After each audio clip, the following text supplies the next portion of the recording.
What I'm trying to say in the final analysis, once we take control of ourselves, we have to stop being imitators and be innovators. We realize we've got a continent 12 million square miles. Wherever our bodies are on the face of this earth, our cultural and political heartbeat is in Africa. Whether you ever go to Africa or not, that is your home, that is the home of your spirit, and that is the heart and meaning and definition of your commitment. And none of us, any place in the world, will be free until that continent is free. The Masi Warrior Clan was created because myself and others like Brother Nahisi saw a need for a young African group to analyze information concerning the African phenomena with no bias, with rigor, and with scholarship. We created the Masi Warrior Clan for the purpose of being an expert research team, of being a team that produced products, a team that was capable of producing products for African people globally to dispel myths, rumors, and provide them with accurate scholarship.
Sutek tried to line it up, and he was like, I don't debate y'all. Y'all too disrespectful. Aboriginal Power won't even debate Sean because he too disrespectful.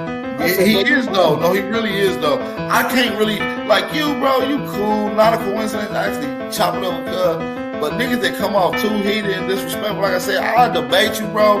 But we gotta get in the ring first. If you want to be disrespectful like that, at least disrespect me in the ring, bro. Let's start now, bro. Can you disrespect me in a cage, bro?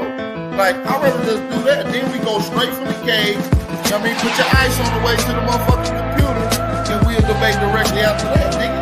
Shit. That's why I don't need these.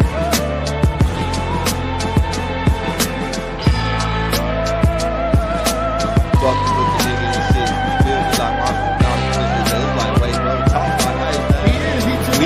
We gotta get face to face. We can talk to you like that, my nigga. Yeah, Peanut. You feel me? Go ahead, I got my brother on here. Peanut, what's the word, my brother? Yeah, I appreciate you, man, but lucky, let me say this, man. First of all, I'm an older brother. I'm young in spirit as I stay in shape. But I'm older. I deserve respect. Don't lie on me. You're not going to get nowhere lying because that's what's going to make you fall face first. Second of all, I'm well known in the Pan-African community. I'm not nobody new. You're younger than me. You don't know this. I didn't put in work and expose Rob Bourne, Sutek, any of them people over there. They know it deep down inside. And I'm gonna be long-winded. I'm a Moorish American. I already had back and forth with them dude. They erased videos. I'm not running from anybody. Don't ever say that stupid shit again. Third, and last but not least, I'm not losing no debate to no Pan-African. So don't ever say that shit again, famo. And that's it. Appreciate y'all, man. He heard that. If Sean P want to debate, tell him to debate the champ over there, right? Sutek wanted so this like it's a pecking order. It's a pecking. So Sean want you and Sutek want him. You say PMF ain't on his no problem. There's no problem, man. Let's set up a Sutek debate, man. I don't like him anyway. Okay, so I love that, brother. I love that warrior mentality. That's how it's going. I love to tell Sutek, tell him. There ain't nothing. My champ always in the chat. I'll pop in. We'll set a topic. We'll set a date. Make it pay-per-view. We'll chop it up behind the scenes. I get their contact. We make it work. You heard it right here. He ain't ducking no phase, bro. But that's what I'm saying. He do this over here on y'all channel, but then when we get in other hey, alright, I will block your ass, nigga, because I'm well known for disrupting them chats over there. Nigga, stop fucking lying, nigga. You a goofy, nigga. I would never let a lame ass nigga lie on me in my face, clown. You gonna block me and I don't be. It ain't no time I ain't ever been on the Pan-African channel and made my impact. Stop lying. I'm a real man, bro. Stop lying, fam. Don't be PNF like that. PNF, he trying to trigger you, brother. Word the fuck up. But listen, he did that to me, talking about, word on the street, I'm ducking from John P. I've never even had but one conversation with this little disrespectful motherfucker. Oh, okay, yeah, he a little hot. He like that. So he like...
Y'all find an African in my fucking family, but He y'all ain't died by find his y'all. own genealogy. Shut the fuck up. That don't make sense, for one.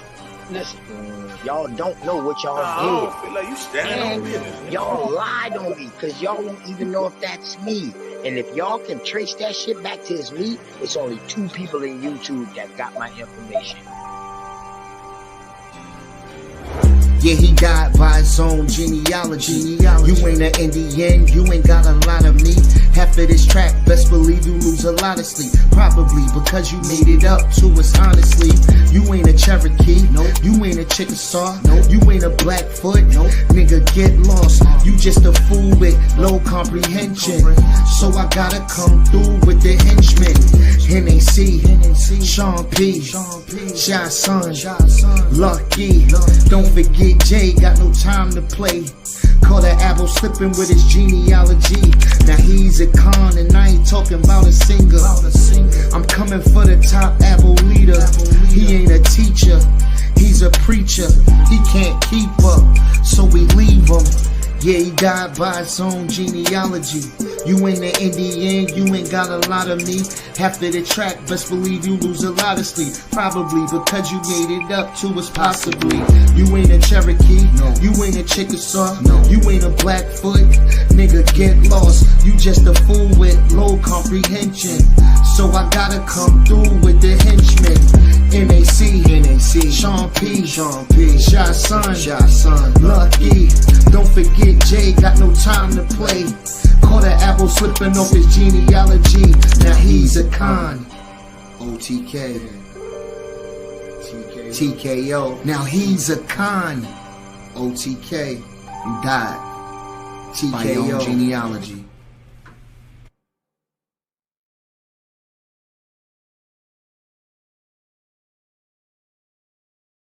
From Africa, but they will be able to tell you about Africa. They wouldn't be vaguely saying they from Africa, brother. Like when a European says I'm from Europe, he doesn't say I'm from Europe. He says I'm from Germany.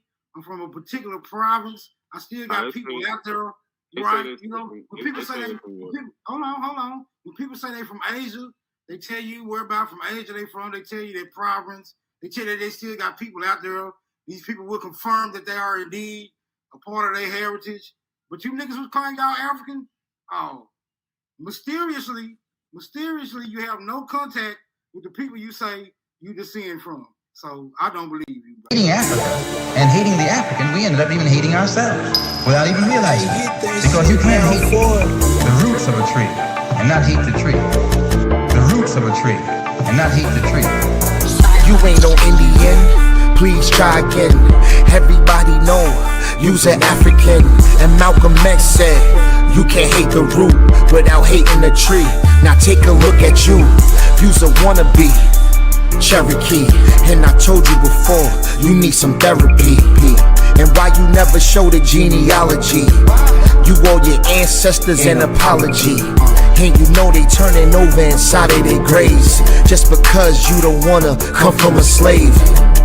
So you gotta take this whip in. I caught another apple slipping. Caught another apple slipping.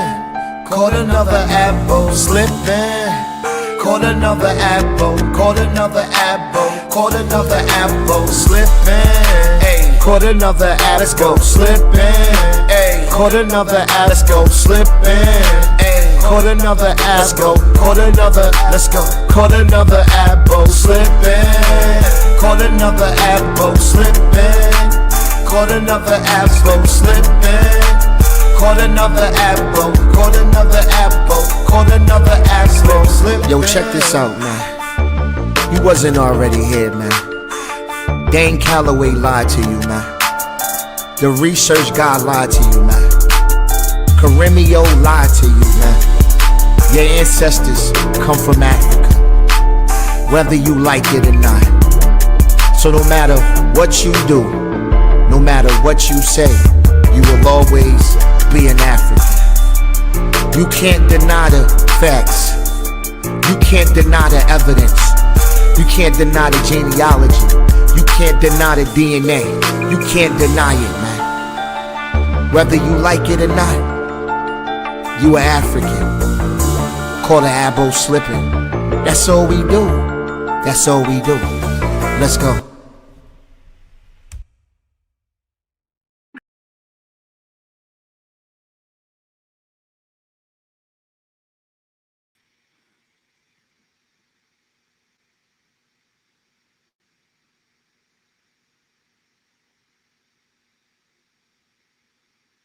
Peace to everybody in the chat. It's your boy Sean P in the place to be, man. Like the show, share the show, tell a friend, we're live. Appreciate everybody tapping in this evening. I'm gonna get straight to it here in just a moment. I'm trying to share the show for sure. My damn self.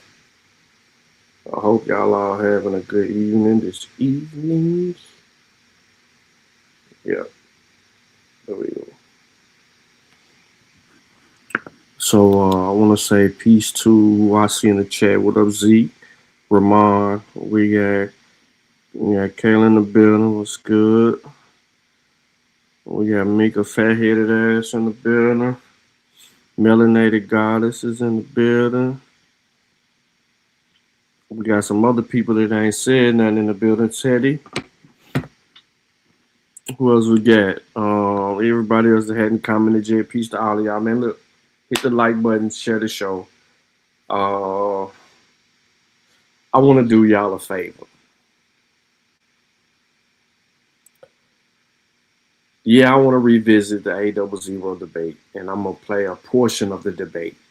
But I'm going to do y'all a real favor because I don't think this was mentioned in the debate at all.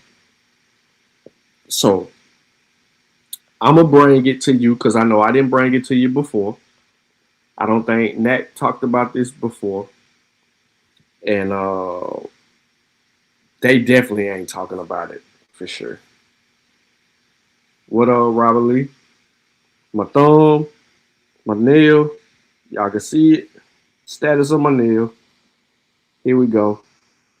Status of my nail. It's coming off. Yep, you see it right there. You see it's lifting. Yep. So it ain't looking all jacked. It's still, still looking a little at the top because I can't get that cleaned up for some reason. But yeah, I'm coming off. Look, watch. Oh, y'all can't. Yeah, you can see it right there. Look, it's coming. But this side right here is too attached to my skin, so I can't pull it off.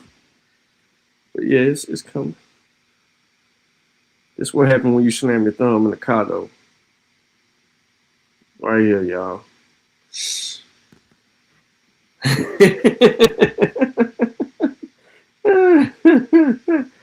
Well, I said stop. All right. So listen, what up, Infinite Minds? What's good with you? We finna get this thing cracking, man. I ain't gonna hold people up. I want to get straight into it. Please like the show, share the show across all platforms. If you got TikTok, I'm not on there. I was thinking about making a TikTok, but I don't know, man. The people gonna have to support. If I do a TikTok, just being real, I'm gonna have to get some bread for me wasting my. I'm already doing it a couple other places, but there, oh man, y'all gonna have to support. Hey, Zane, what's good with you, bro? What's going on? But y'all definitely got a treat. So let me cut my camera off. Let me share my screen. I know we all done seen the debate and we done watched a couple of recaps, but I'm finna bring y'all some information that y'all ain't seen.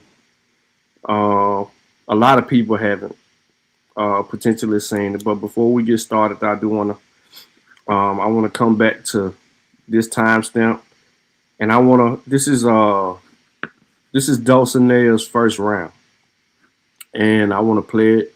I want y'all to hear this, and then I'm gonna walk y'all backwards, and then I'm gonna bring y'all forward, because there's something in this that we all need to re-listen to. And what I mean by that is, I'm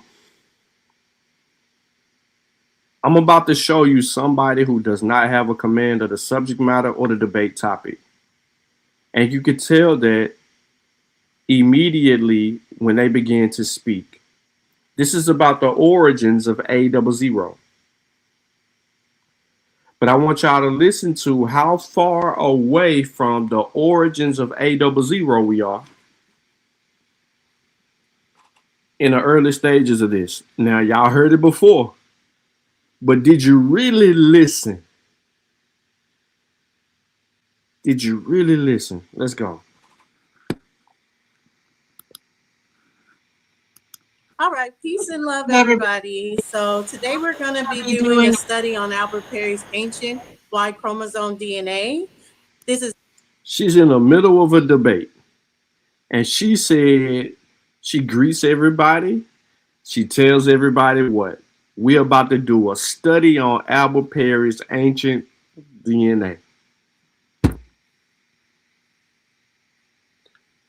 What is your expectation at that point? She's setting the table, right? This is debate.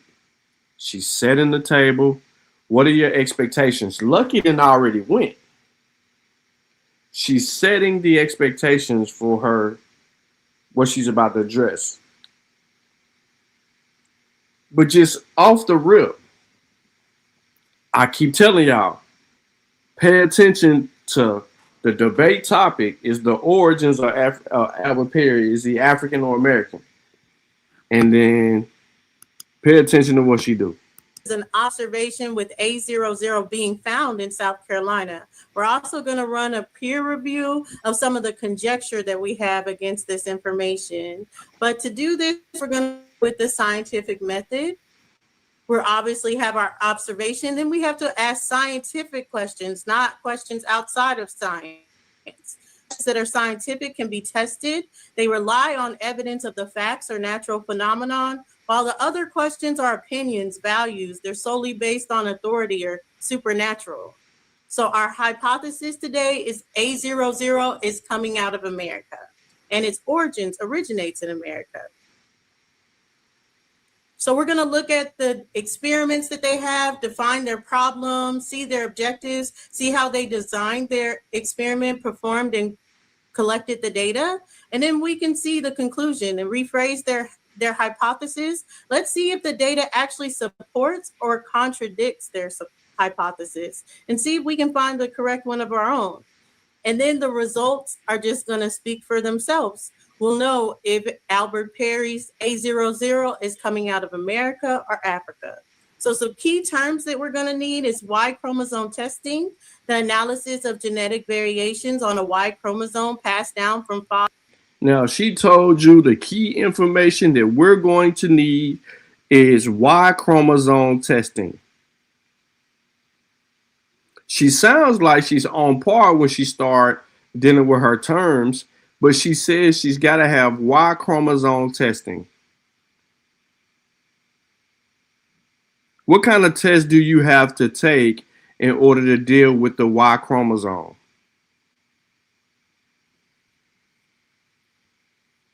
What kind of test? Anybody? Father to son unbroken. Autosomal DNA inherited from both parents. SNPs, variations or changes. See what I'm saying?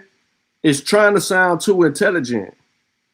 When you said the same thing pretty much twice, you went from one parent for having genetic testing for one parent, needing genetic testing for the male, the Y chromosome, to now needing genetic testing for both. And then you debate your whole first round, and we don't have no DNA testing. We don't have the genetic testing for neither parent. We don't get no DNA out of you. You said we needed DNA, and then you didn't give us DNA. Changes on a single base position on the genome. Phylogenetic tree, the branching diagram shown as the evolution. Lady, as much as they have you over there talking on Smoke Signal channel and all them other pseudo-ass channels you on, you can't say phylogenetic tree. You can't say phylogenetic tree. Or slow your ass down. One of the two. Say it right or slow. You know what I mean? Say it right by slowing down. On the genome, phylogenetic tree, the branching diagram shown as the evolutionary relationships between species, haplogroups, haplotypes that share a common ancestor in paternal or maternal lineage, and the mutation rate, the frequency in which new mutations occur on a genome. So I just want you to look at here some good reviewing as we go and we listen to the science. You already got some. There's a lot of questions that it is. Is this science high quality? What were the methods that they used to find what they're saying? Can we actually find this to be something that's original or just something that's passed down? This is something that we're going to examine as we clearly look at both sides of this argument. And as we're going through the data, we'll see if the results are matching where Albert Perry A00. Too authoritative. Too authoritative. Because none of that was demonstrated in the. If you watched the debate and you caught the rewatching of the debate on Lucky's channel, none of that was demonstrated. You're being too authoritative on a subject matter that you don't know anything about. And I'm about to show y'all how she didn't know anything about it, because a lot of this research that's being argued and that has been presented, no, it's not the dude that she's using the article of Mendez. It's not Mendez being a component of something. Mendez, where was Mendez getting his information from to even do his study or provide us data on the subject matter? Does anyone know where Mendez relied on other scientists and science in the field to write out his articles and present it? I'll wait. Is really originating out of Africa or if it's coming out of America. You can stop me at my intro there. You got 30. You got 32 seconds left, and I'll get ready to get to your 15-minute time. Okay. All right, it's ready whenever you are.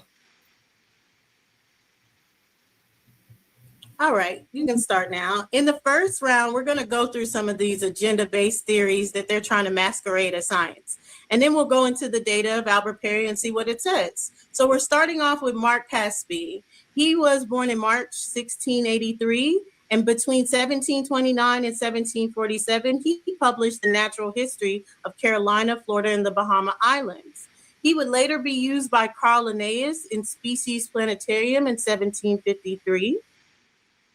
This is an excerpt from his book. It says he traveled through Carolina in the year 1722, described the production of the low and flat countries, as well as 700 miles into Carolina, Florida, and the Bahama Islands. So what I got is a primary source where he was speaking of the Aborigines of America to the Royal Society Science.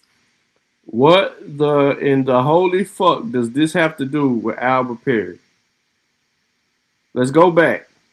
You just told us all this shit that you getting ready to deal with, and then you come with cancer. No. So I just want you to look at here some good viewing as we go and we listen. Time. All right, it's ready whenever you are. All right, you can start now. In the first round, we're going to go through some of these agenda-based theories that they're trying to masquerade as science. And then we'll go into the data of Albert Perry and see what it says. So we're starting off with Mark Caspi. He was born in March 1683, and between 1729 and 1747, he published The Natural History of Carolina, Florida, and the Bahama Islands. He would later be used by Carl Linnaeus in Species Planetarium in 1753. This is an excerpt from his book. It says he traveled through Carolina in the year 1722, described the production of the low and flat countries, as well as 700 miles into Carolina, Florida, and the Bahama Islands. So what I got is a primary source where he was speaking of the Aborigines of America to the Royal Society Scientific Community. And we see as he speaks in a letter coordinates to them. He talks about the Aboriginals and how they look. He says they from pole to pole, north to south, they're the same people. They come from the same stock. It doesn't matter their resemblance, the form, their features, their customs. They may differ a little, but from the equinox to Canada, even amongst the Caribbean, when we look at the Mosquitoes, the Mexicans, the Floridians, all the way to the outside of the colonies, he describes them as being swarthy and generally larger in stature, and even South America being a lot alike, even though he had little knowledge. He then goes on to talk about the Indians of Carolina and Florida. He talks about how they're well proportioned, how their wrists are small, their fingers. All right, so Mark Catesby letters say that the people are from pole to pole, north to south, the same people, the same stock. Not once has he denoted these people to be Negro. He's saying no matter where they are from pole to pole, no matter how they may look different phenotypically, they're the same stock that is consistent with the genetic evidence, that's also consistent with the earliest people that actually made it to the Americas and saw these people as they traveled up and down the eastern coastline. They didn't say that they were Negro. They didn't. We even have an account where they said the people get lighter as they went north. But what does this have to do with A00? It has no merit here. We're in the middle of a debate. And we talking about Mark Catesby letters and what he say he saw. And then we ain't even being descriptive about what he saw because you can't even read the shit. Long and lanky, their faces broad, their features were manly, their noses were not flat, their lips are not too thick. He also says their hair is black and very coarse. He talks about the women before a marriage being finely shaped, them having pretty features. And he said no people have stronger eyes or see better in the night than the Indians, and their houses live in perpetual smoke. He called them Indians. So they ain't Aboriginals. They ain't Antantinons. They ain't Indians. Come on, man. Let's keep going. And you talking about something in 1743. So we can see here, scientists in 1722 were not objecting that American was its own human population. Pause. Was this dude a scientist? Mark Catesby was an English naturalist who studied the flora and fauna of the New World.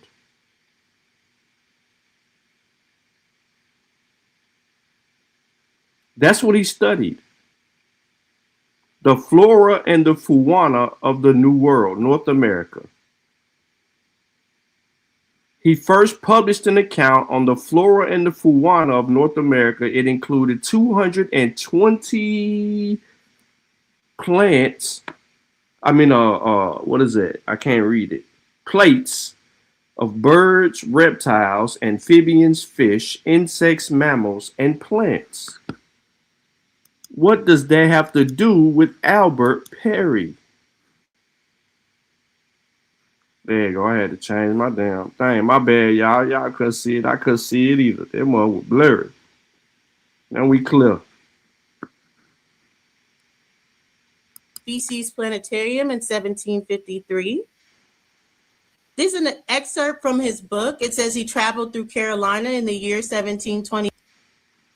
So we can see here, scientists in 1722 were not objecting that American was its own human population, separate from any African or Asian. Who made the claim? Who made the claim that they're not their own population of people? The science been saying that. So why would even assert such a claim? You have to prove that these people were black. And that ain't even a fucking topic of the debate. So now you bring out the definition of swarthy from Noah Webster's is the dictionary. What was it, 1828 dictionary? And then you read it like a fucking fool. So then we come and we get to Darwin that is basing his studies on Linnaeus system, but he comes up with the tree of life that is going to expose the extinct species that link us to monkeys. What? Then we have him build the first phylogenetic tree in 1837. So no one denies in the scientific. Yo, what is a philo? What is that word you saying? Because that ain't making no sense.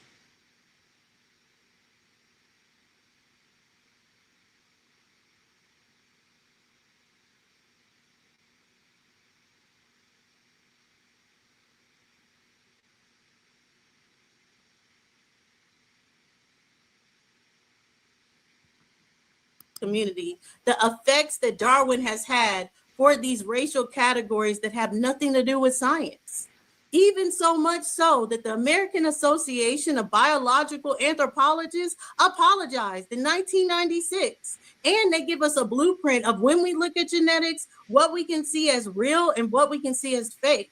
They say we can identify clusters of individuals through genetic similarity or difference, but those clusters are going to be inferred by whatever individuals are in the database. They also said that they equate present day peoples and contemporary patterns of genetic variation to what existed in the past, which makes an oversimplification and a misrepresenting of the history.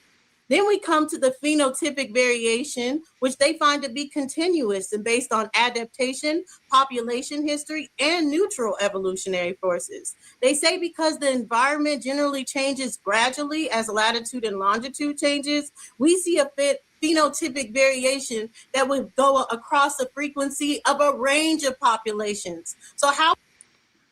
What does the phenotype have to do with Albert Perry? We already know that there is a widespread different variation of phenotypes. The closer you are to the equator, the more you need protection against the sun. The further you get away from the equator and go north, the less you need protection of the sun in a lot of instances. And the further south that you go, the more you need protection against the sun. That's why we have a skin map. That's why we have an understanding of UV rays and different types of melanin required for us to be able to have that type of protection. That's why we need less melanin when we're in the north.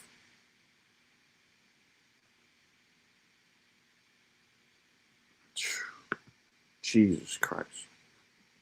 Or are they going to just sim it down to 3 or 4 populations? So, okay, now we're in 2011, 2012, when we have the discovery of Albert Perry's Y-DNA. So it comes across because Thomas Cron of the Family Tree DNA Genomics Research Center comes across an unusual Y chromosome. It didn't match up with any known haplogroup. So he sent the sample to Dr. Michael Hammer. Dr. Michael Hammer agreed with deeper sequencing. Pause. See, this is the part of the debate, right? That Lucky didn't take advantage of and she didn't take advantage of, right? And what I mean by that is, who the hell is Dr. Michael Hammer? You brought him up, Dulcie. Who is Dr. Hamer? We know Cran sent the sample to Dr. Hamer. You just said it. But why would you go? Listen to this, y'all. Why would she go this far and then back away? She tells you who the dude sent the sample to, how it all started, until she gets to Mendez, and then she hangs her hat on Mendez, knowing that it was more than just that. And I'm gonna show y'all what I mean by that. But this was the part of the debate for me that let me know that she didn't understand what the fuck she was talking about. Because if it's not for Cran, this white dude with the glasses, and this dude, Michael Hammer right here, we don't get Menendez publishing and writing an article. These two dudes. So why would you get here and then back the fuck away? Because I knew you was Googling your ass off because you didn't even know. You didn't know. Because if you known what I'm about to show people, if you knew this information, you would have never taken the debate about the origins of A00 against Lucky. You would have took your, I almost cussed you out. You'd have took your black behind out of the conversation or inserted your black behind in the conversation and corrected them dumbass people that you be on those shows with every day. But you was not going to do that, so you just should have stayed mute and let some other person step up. But you tried to act like you're an authority. So I'm going to show you what trying to act like an authority gets you. This was an unknown haplogroup, and he named the branch haplogroup A00.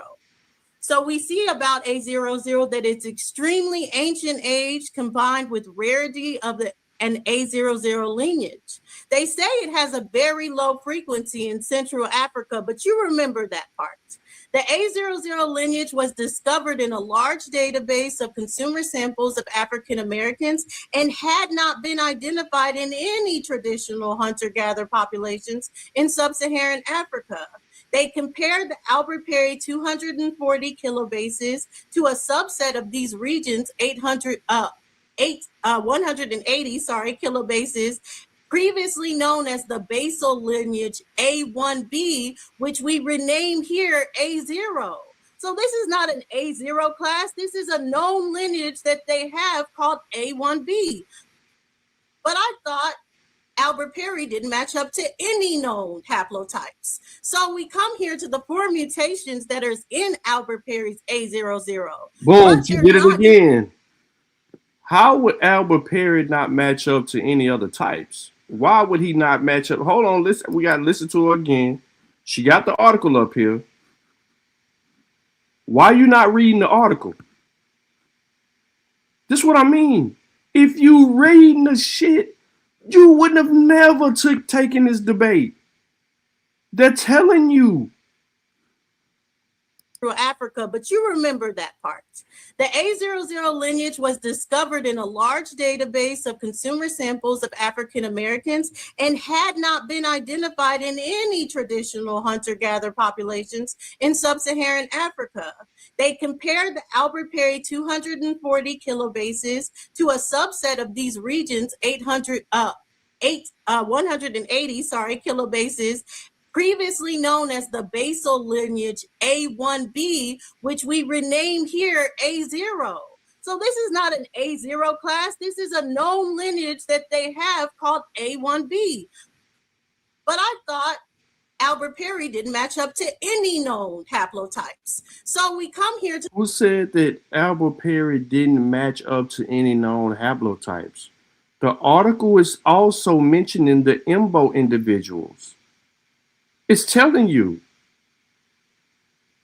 It says it. We also estimate the level of variation among 9 A00 lineages, right, including one additional IMBO individual by using a battery of 9-5Y STRs, for which all individuals had no missing data.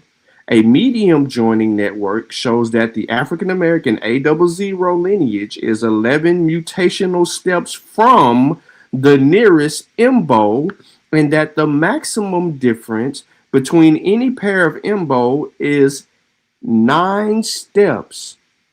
On the basis of the levels within and between group variations, we calculated a second divergence time estimated of 564-2697 years by assuming a mean YSTR mutation rate of 1.32 times 10 to the negative 4th and 2.76 times 10 to the negative 5th per year, respectfully. Now, I understand if you hear that and read that the first time, you're confused because now they done threw math at your ass and you probably sucked in math. but they are comparing it to and telling you that there's no difference there. But you're going to read it because you're looking for specific keywords that y'all love to hang on to try to create and cast doubt on the article. The science is right there, and you didn't even freaking understand it. But you finna tell us argue about scientific consensus, how to read an article, peer review process, none of that having to deal with A00. Lucky pulled up the phylogenetic tree, showed you where Albert Perry is on the tree, and walked it back because Albert Perry has an ancestor. Albert Perry was a slave. If it wasn't for his relative getting genetic samples and sending them off because she was a genealogist, as a matter of fact, everybody knows the story about Albert Perry's his relative, right? His grandson's auntie. Everybody know about Miss Jacqueline. She was a genealogist. What is she doing collecting DNA samples? She was a genealogist. She may still be living. She was a genealogist, and she's collecting DNA samples for testing. Because real genealogists do not omit DNA genetic evidence. It helps, answers, and clears the roadblocks.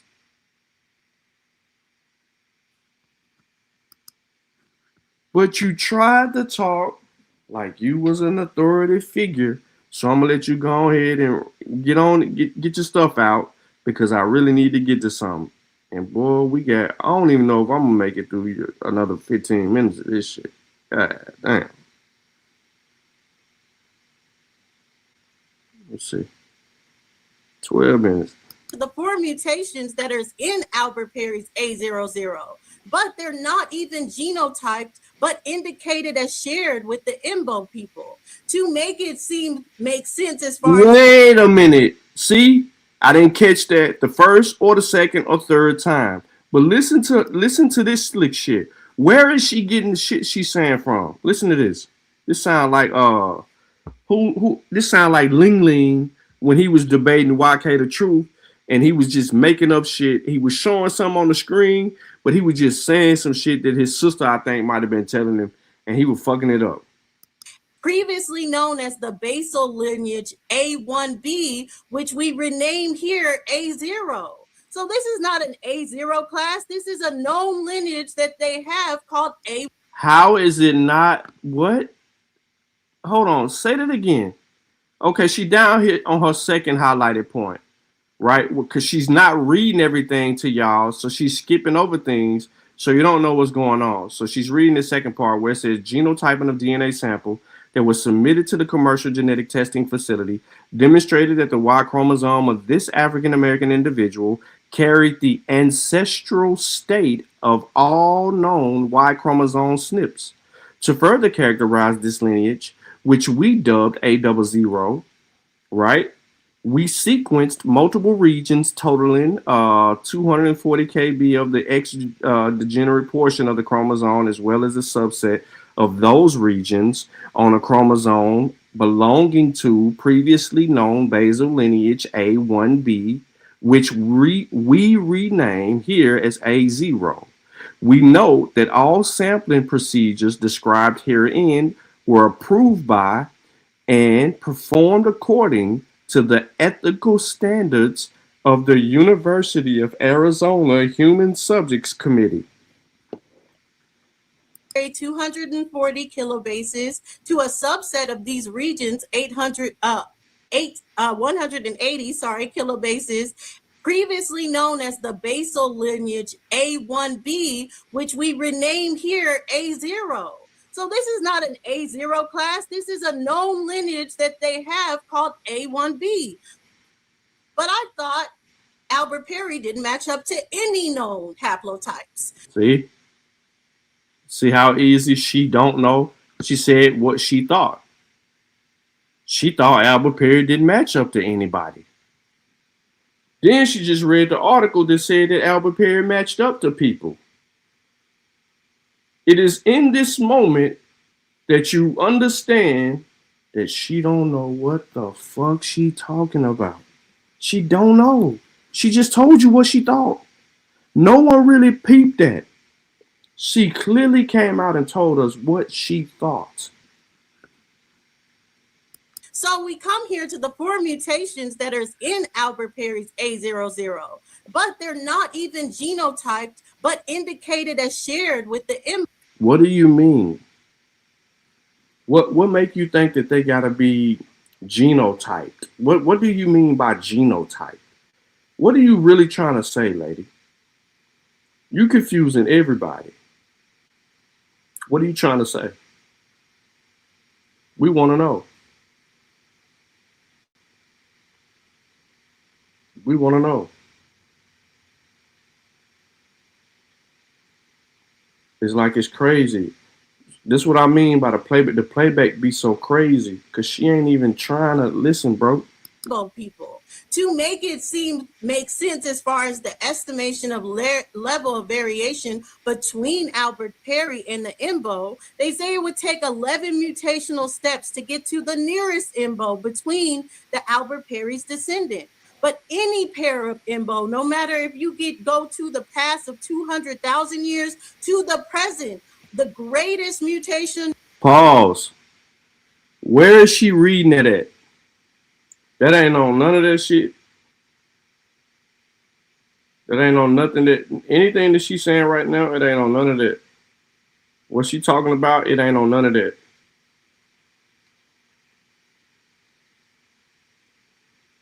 It's not. Look at the screen. It's not on any of that. At all. You cannot make this up.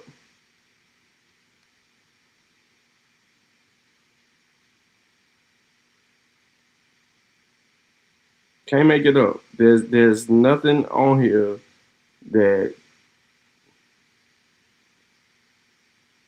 agrees with what she got going on.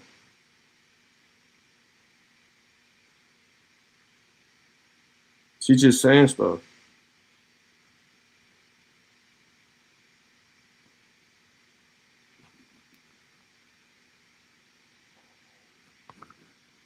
No difference is going to be 9 steps. So what does that mean for us? That means a genetic difference of about 4,000 to 6,600 changes between Albert Perry's descendants to any of the 3 IMBOs. That was 8 minutes and 35 seconds. 8 minutes and 35 seconds. Sorry. Thank you. So that would be more divergent for anyone to have a common ancestor. So what we really know from what they found? No, it's not. No, it's not, because you don't even understand the math. You just assume something and then try to multiply to make it fit a narrative. You don't know how common that is in anything, because you ain't even took the time out to basically understand it. You keep telling us what you think. You're not telling us what you know, because you don't know nothing. You're projecting. And I'm not trying to disrespect you today. I'm not. I ain't even in the mood to disrespect you today. Even though I should, but I'm not. Maybe tomorrow. But you're not even listening. Not listening. You're not comprehending what you're reading at all. Because it doesn't take all of that to properly understand what the article is saying. That is why you're arguing against how scientific articles are written and how conclusions are known to us. Because you want to project, and you can't do that. You cannot project. There's no room for your projection. But I'm going to let you get your shit off, because he says you got 8 minutes, if we can survive it.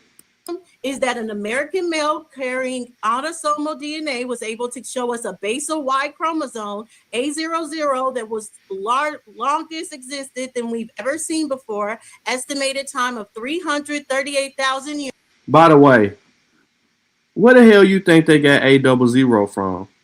You just had a problem with A0, and then you were saying, well, they had A1B.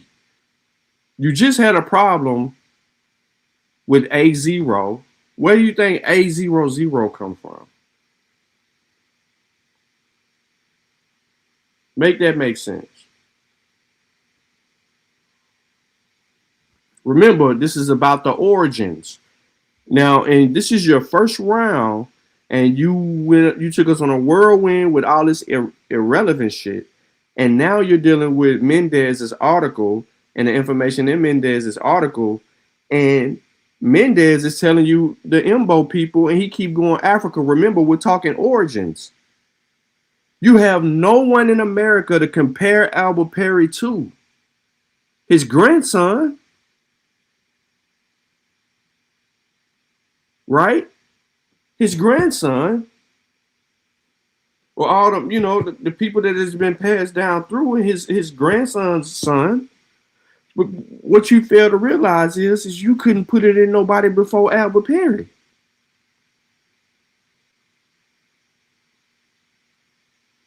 There's no one else on this side of the globe in the Americas that you can tie A00 to. Only Albert Perry. That should tell you something in your brain immediately. Like, we can't find this sample in no other person in America. But we found A00 in other people in these two particular tribes in Cameroon. And then a few other places that has been mentioned and spoke of. But not once have you took the time out to properly address where is Albert Perry's, where is this Y haplogroup outside of South Carolina, or is it anywhere else in South Carolina or in the Americas to make you stake claim to? You talk about asking questions and trying to be scientific, yet you ain't even trying to be thorough. You ain't trying to be thorough. There's no way you trying to be thorough. Because you ain't even asking yourself questions. You just saying shit. Which is ridiculous.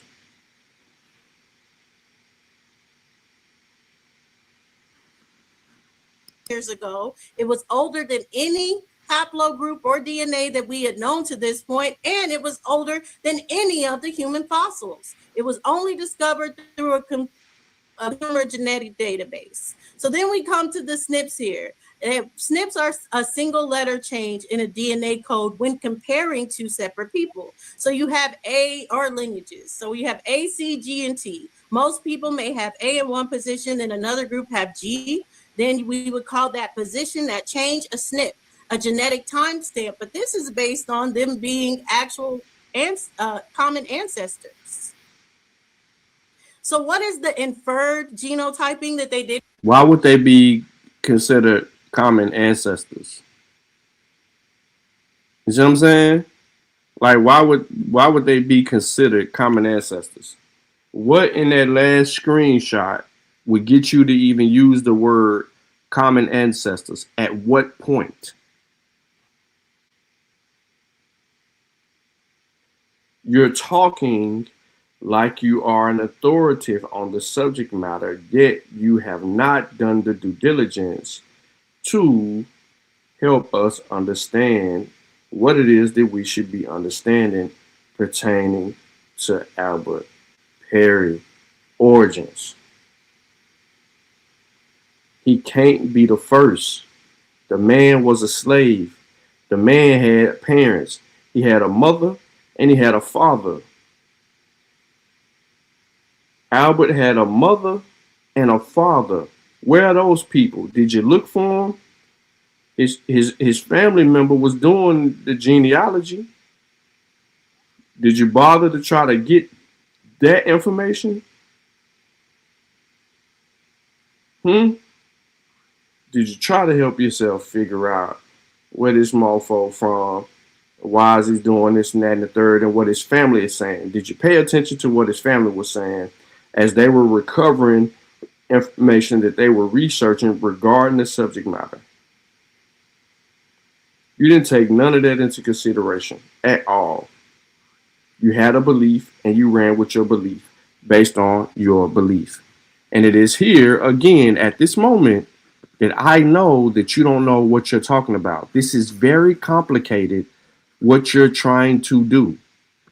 And yet you're trying to do it. And the whole time you got a screenshot up here talking about genotyping. And lo and behold, what does it say? What does it say to the left? Everybody can see this. Some mutations were not genotyped in African American AOO sample. Known mutations in related lineages, IMBO, provided clues.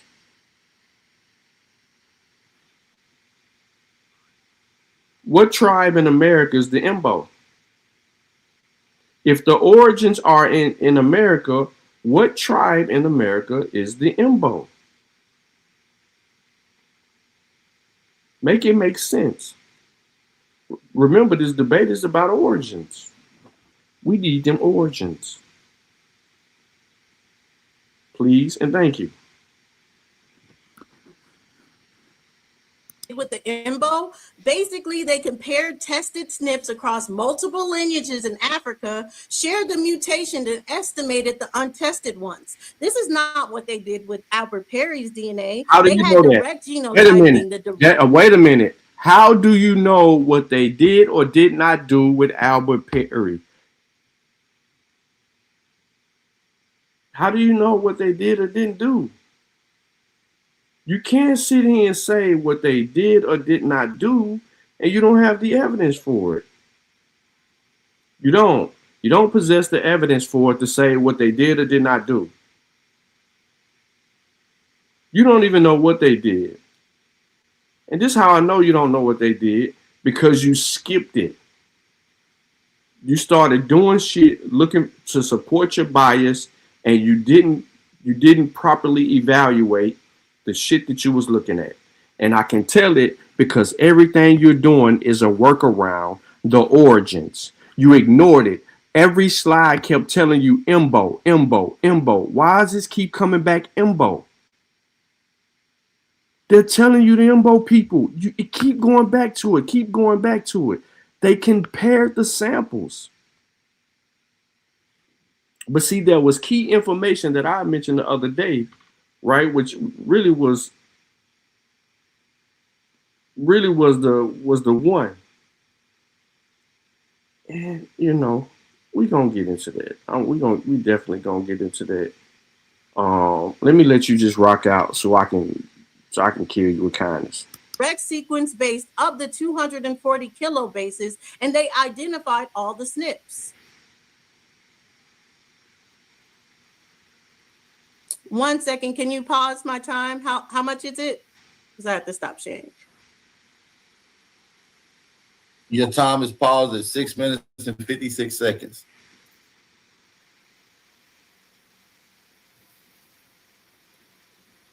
You're muted, just in case you're speaking. But yeah, it's paused at 6 minutes and 56 seconds. Okay. Sorry, it blanked out on me. I'm just going to the next, and then I'll get it up. Once I have it shared, I'll start. When you start speaking again, the screen share, and I'll start the time.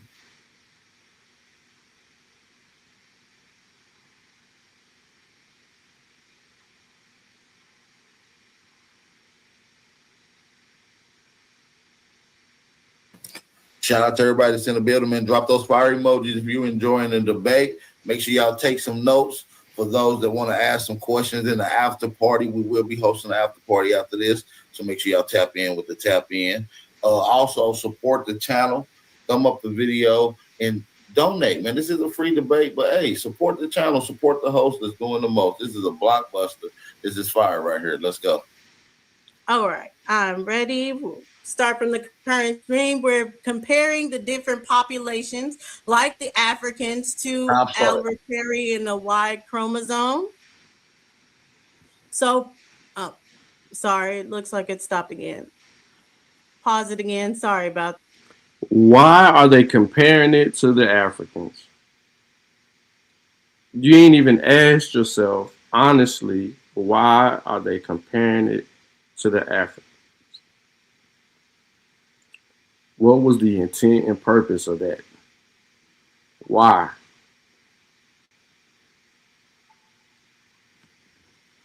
That. All right.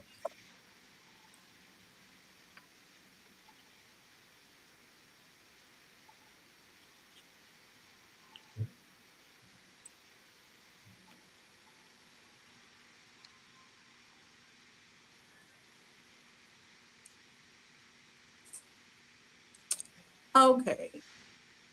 It's coming up now, so you can start it now. The Oh, Y start now. chromosome does not recombine, so SNPs are a straightforward line of inheritance from father to son over thousands of years. Each mutation becomes a marker. So that means that the shared SNP should be shared ancestry. The unique SNP should help us build the haplotype of that basal lineage, and missing SNP should mean that someone does not belong to that lineage at all. This is exactly how Albert Perry's A00 lineage was identified and was unknown with any haplotypes they had at the time. So what do? They didn't even have Albert Perry's DNA. They didn't have Albert Perry's DNA.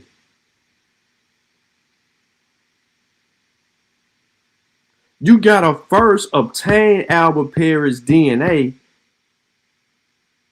and then you gotta verify an origin. You can't say South Carolina when these people found records of Albert Perry being a slave. His family members said he was a slave. If he was a slave, where did his parents come from?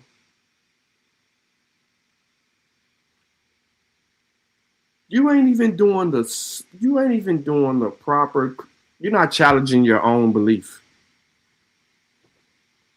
Because there's no way that you're trying to regurgitate all this information to us, and then you come away with the conclusion that you come away with arguing that his haplogroup is in South Carolina. Duh, he in South Carolina. That's not the origins.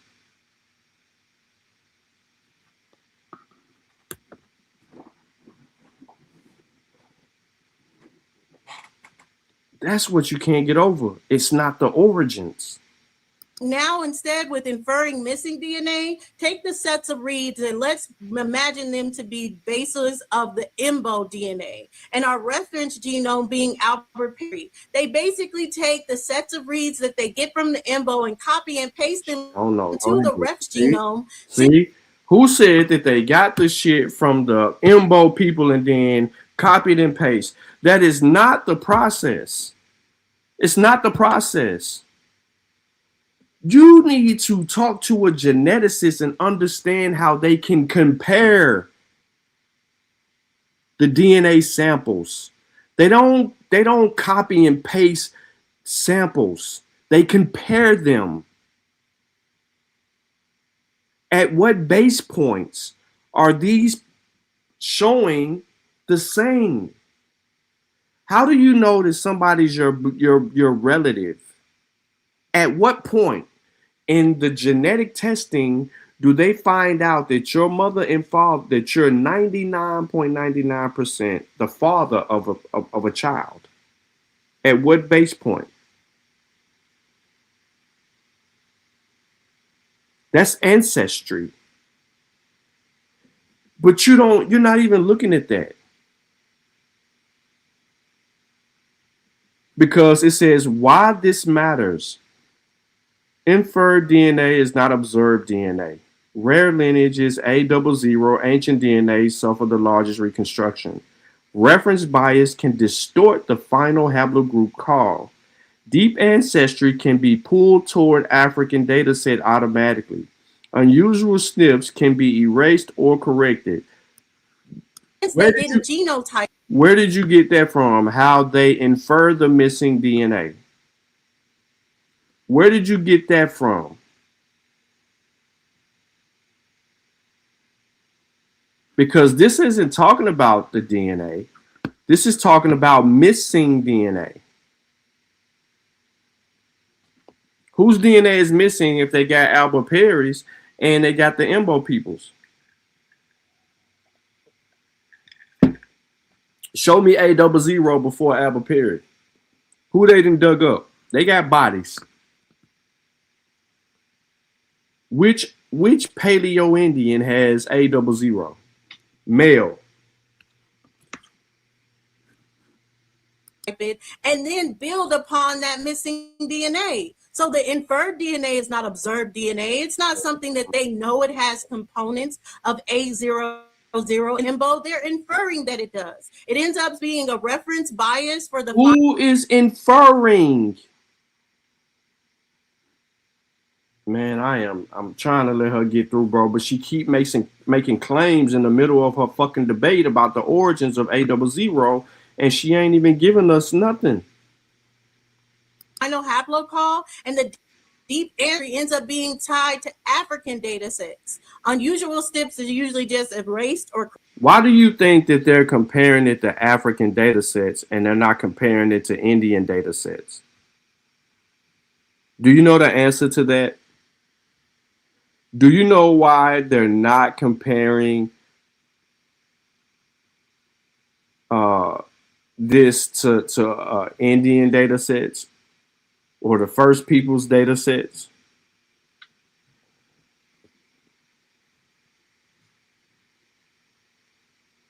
I mean, have you thought about that to get the answer to that? Wouldn't that be important to know?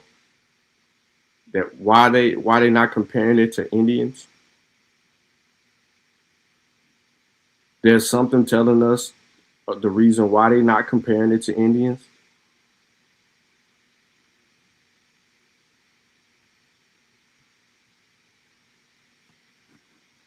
Corrected according to them. So we can see, as far as in Colin Barrett's father of all, that 340,000 years ago, he said Y chromosome was so distinctive in Albert Perry that he was different than any man that ever existed. His lineage probably separated 338,000 years ago. And he said they would only be able to find this mystery if it wasn't for the consumer DNA databases to make it. They would not have found this information if it wasn't for consumer databases. What are consumer databases? 23andMe, MyHeritage, Ancestry. What else can we name? What other ones? African Ancestry. They're more private company, but all of these different places, right, that we're talking about, if it wasn't for them doing those testings, we wouldn't have had the data that we had. And see, that's what the funnier part about all of this is because y'all sit up here and argue against DNA all the time. Lo and behold, it was a DNA test from like a 23andMe, MyHeritage, Ancestry, etc., that helped bring light to Albert Perry's Y chromosome. But y'all don't want to take a DNA test. So if Albert Perry is indigenous to the Americas, and if that is your claim, why y'all ain't taking no DNA test to see if y'all got that A00? Every abo that claim this bullshit about Albert Perry being an American haplogroup and is the oldest person in the world, and everybody come from Albert Perry. I don't know how, but everybody come from Albert Perry. Why y'all ain't getting no DNA test and seeing if you got the A00? Why y'all won't support it?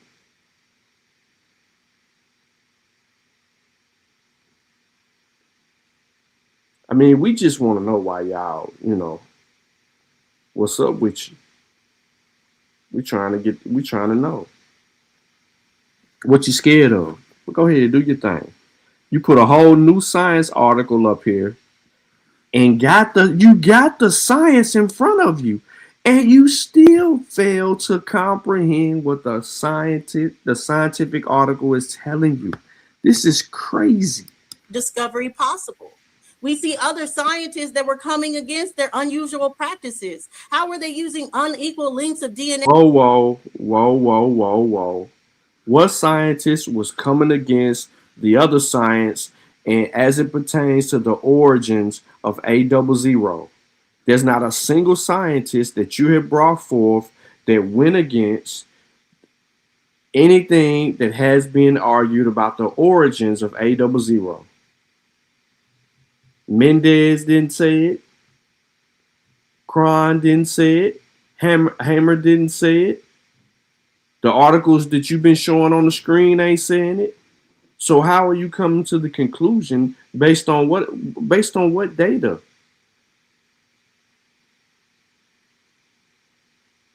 Where that's at? We looking. Where that information at?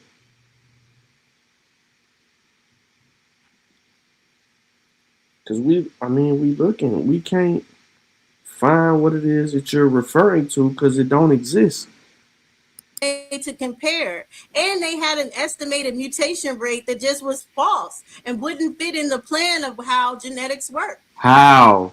Where's that at? So we can see. Wait a minute. How? Where is that at? How and where's that at? See what I'm saying? Like, at some point, we can't keep falling for the foolery. Like, we have to really address what's out there. Like, ma'am, hold on. How are you arriving at these conclusions based on an article that is saying that the origins of Albert Perry are from Africa? You're showing us the articles. Your sources is telling us where this motherfucker come from. Look what it say on the screen, like we pointed out the other day.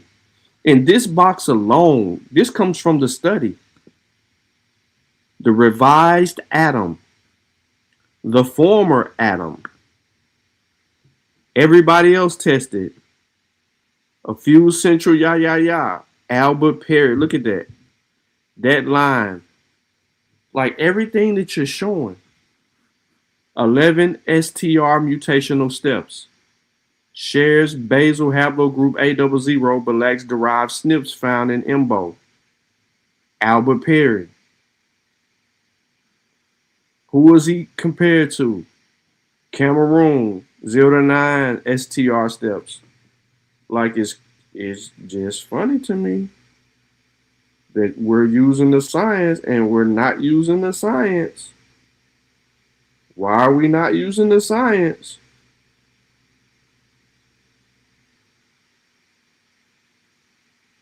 We got the article on the screen, but we ain't understanding it, so we just gonna put our own little 1-2 on it.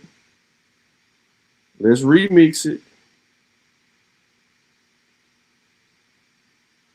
Let's remix it. Crazy work. Here again, where they're putting A0 before any of the other A0, A1 lineages and saying that it can even go back before. We have. Lady, do you even know why? See, you didn't even read the article. I mean, I understand it's in a debate, so you're trying to cherry pick your way into trying to look good for people, but you didn't even read the article. Explain. I mean, you kind of partially read it, but you didn't even understand what they were saying. So let me let you get through your other shit, because then I had some whole other stuff I wanted to get into, but I just want to kill it. Albert Perry being completely divergent from these EMBO individuals, and we can see the timeline of where they had the former Adam to their revised Adam now with Albert Perry's DNA. So where did they get the African DNA in the first place? Well, that's because in 2011, the same database had already been testing their theory that the origins of humanity was out of Africa. 4 you minutes. see that they sequence, thank you. Pause. Who the fuck said that the origins of humans was out of Africa? You said that they were already testing and that the origins was out of Africa. Ma'am, you posted a revised rule for the human Y chromosome phylogenetic tree, the origin of patrilineal diversity in Africa. Did you not hear what that? I mean, read the topic at least.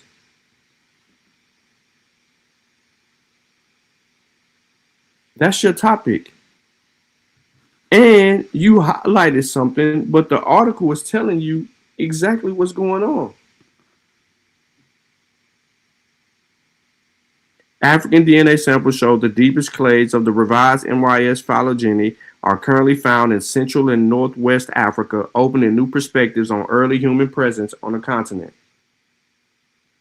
That's what it says. But you try to play the whole let me cherry pick out the claim game and not focus on it. Just in the abstract of your article is basically telling you what's what, and you didn't even look at that. The last line in the shit. The last sentence.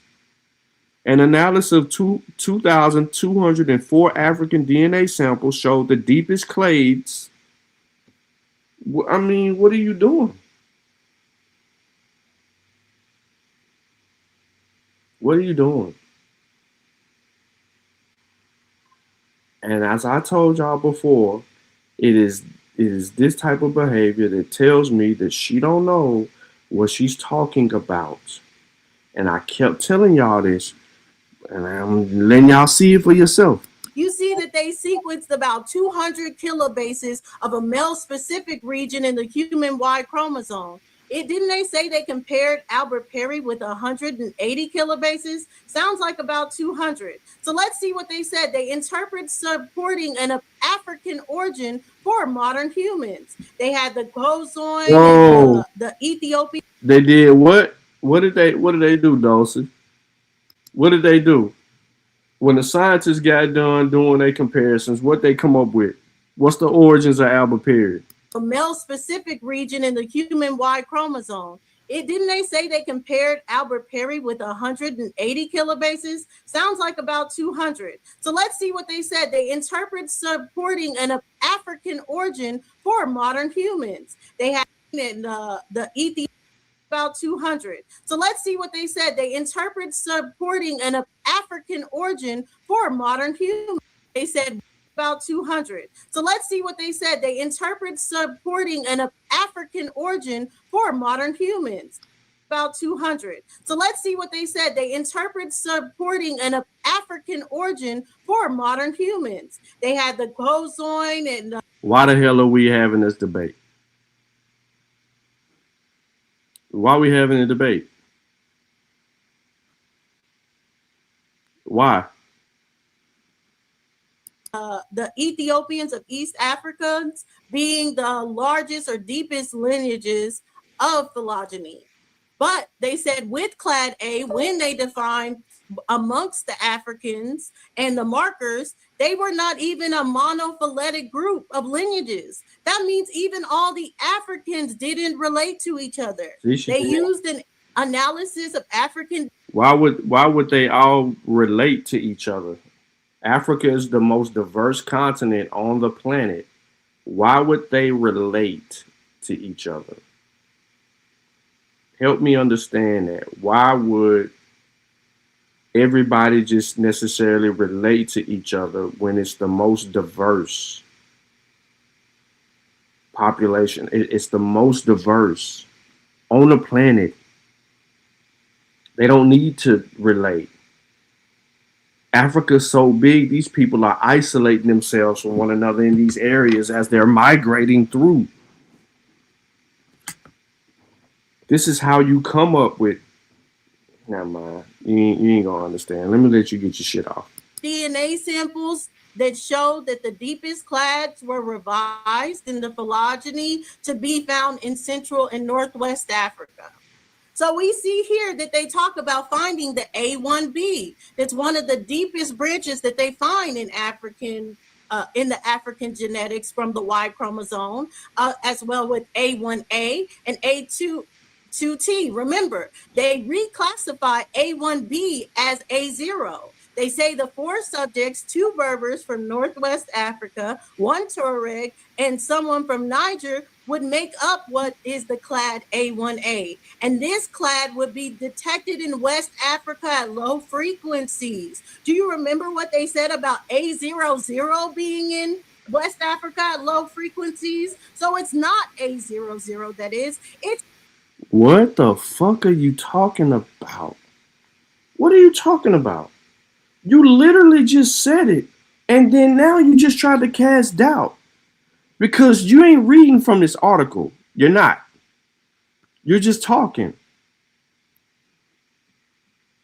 Do you know what it means by reading at low frequencies? Does that mean that does it mean that there's a presence there, but it's just at low frequencies, or it's not there at all? Low frequencies does not negate the fact that there's a presence there. The origins is there at low frequencies because this group of Imbo people, they ain't messing with these other tribes like that. Not like that. Remember, them people tribal as you know what?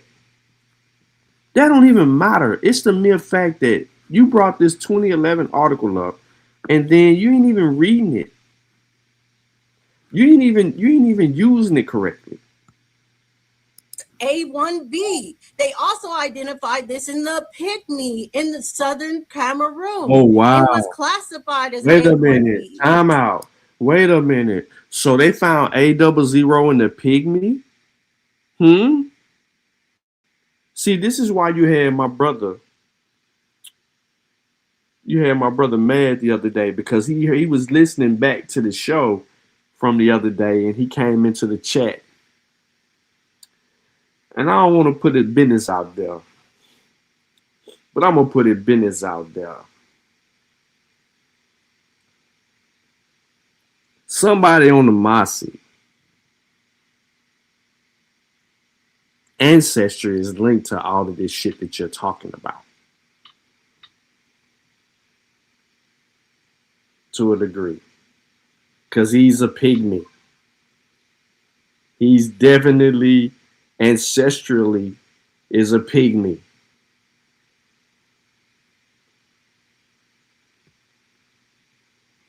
And he's a little upset that you don't know what the hell you're talking about.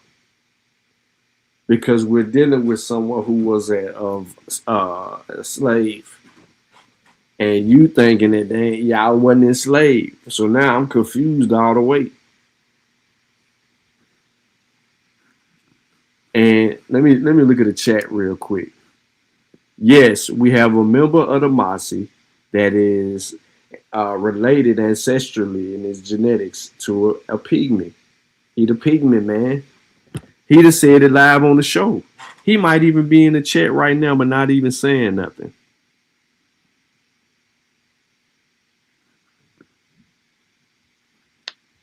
Hell yeah, Lucky. She was running in their direction. But I'm finna let her get through this, and then I'm gonna get directly to I'm gonna get directly to something that's significant that we could use and kind of deal with what we're dealing with.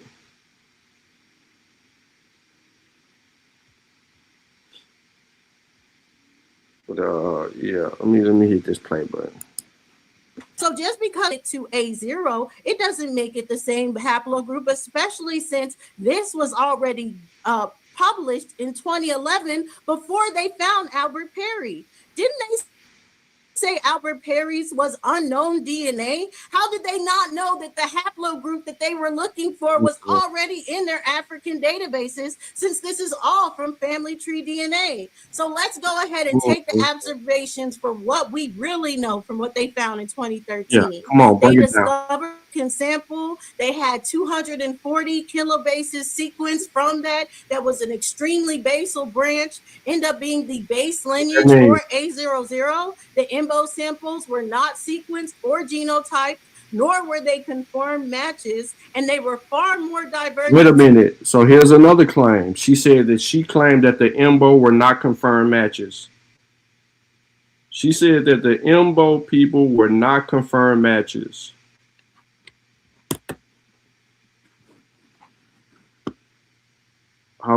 She only got a little bit more. To be the origin of A00 itself. That makes the A00 origin remaining unknown. And we can stop my time right there. Okay.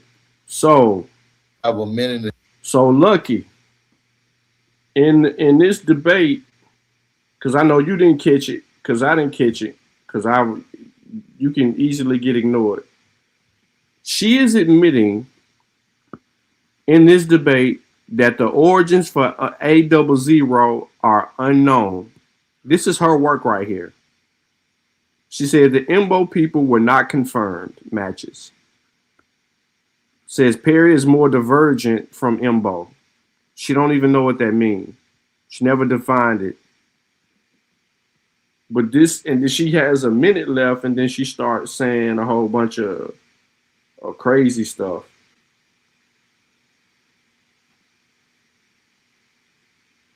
Yeah, she definitely starts saying crazy stuff. It is in this moment that she knew that she done fucked up. So you had a debate with somebody that's supposed to be saying that Albert Perry's origins are in America. 5 seconds. You had a debate with someone who said that Albert Perry's origins is in America. In her first round, she told you at the end, when all of us was ready to woosah and thank the Lord that she was done talking, and she says the origins were unknown.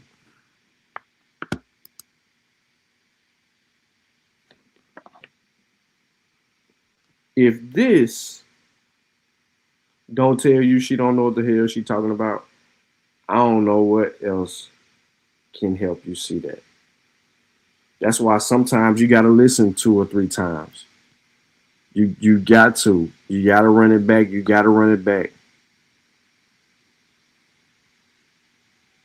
And yes, she did say this too. That came out her mouth. Wasn't on the screen, but it came out her mouth. But look at the slide. A00 origins remains unknown.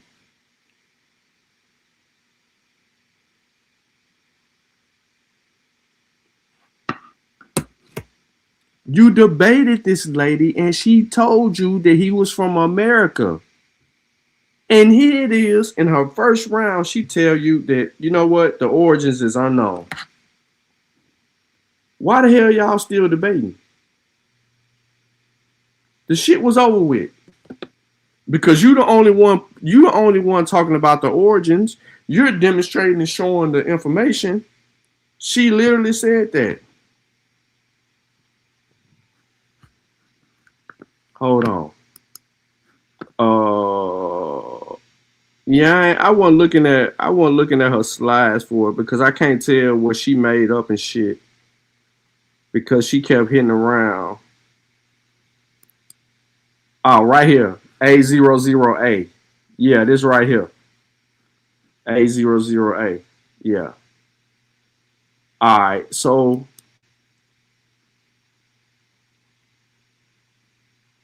I think she just talk a little bit or he talk a little bit, but we ain't even finna go there. Let me stop sharing my screen. And let me reshare my shit. 'Cause, I ain't gonna leave y'all out there hanging on this for real. I'm gonna make sure y'all got the real deal smoke. Now, what I was going to do was I was about to go in a whole nother direction. I was about to explain what haplotypes are, what haplogroups was.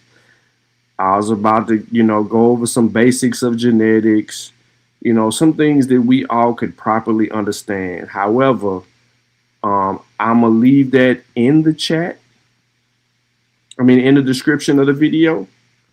So for people who want to really deal with it, can deal with it. Now, I just want to end this whole conversation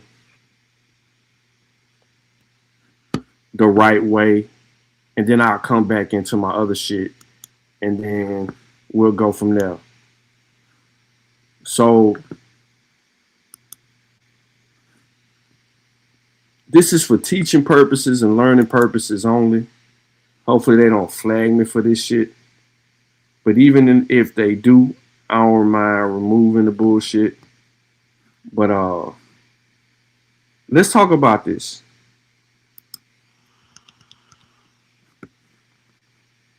Let me show you how it all started.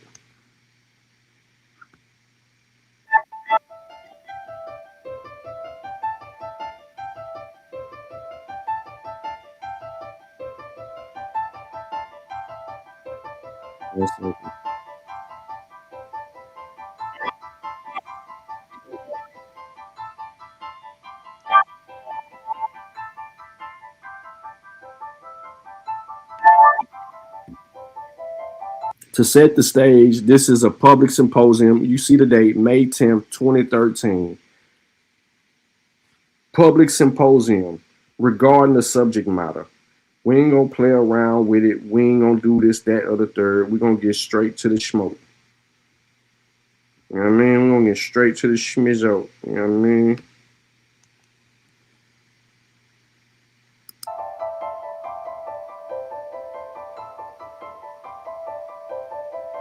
You see it?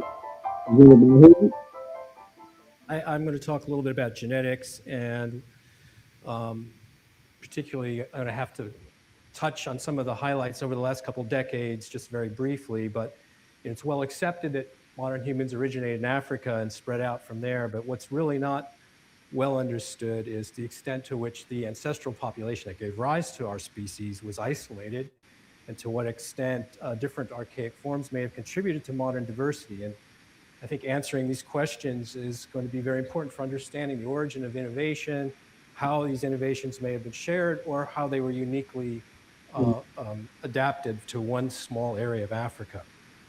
So I was thinking a lot like Ajit when I was wanting to take one step back and show how humans fit into the larger picture of primate phylogeny. This is a tree, a phylogenetic tree based on the latest whole genome sequence data. And what you can see is that humans form this one branch most closely related to chimpanzees. And certainly we are great apes. But what I also wanted to point out, there's something a little bit unusual about humans, and that is if you notice the... We what? But what I also...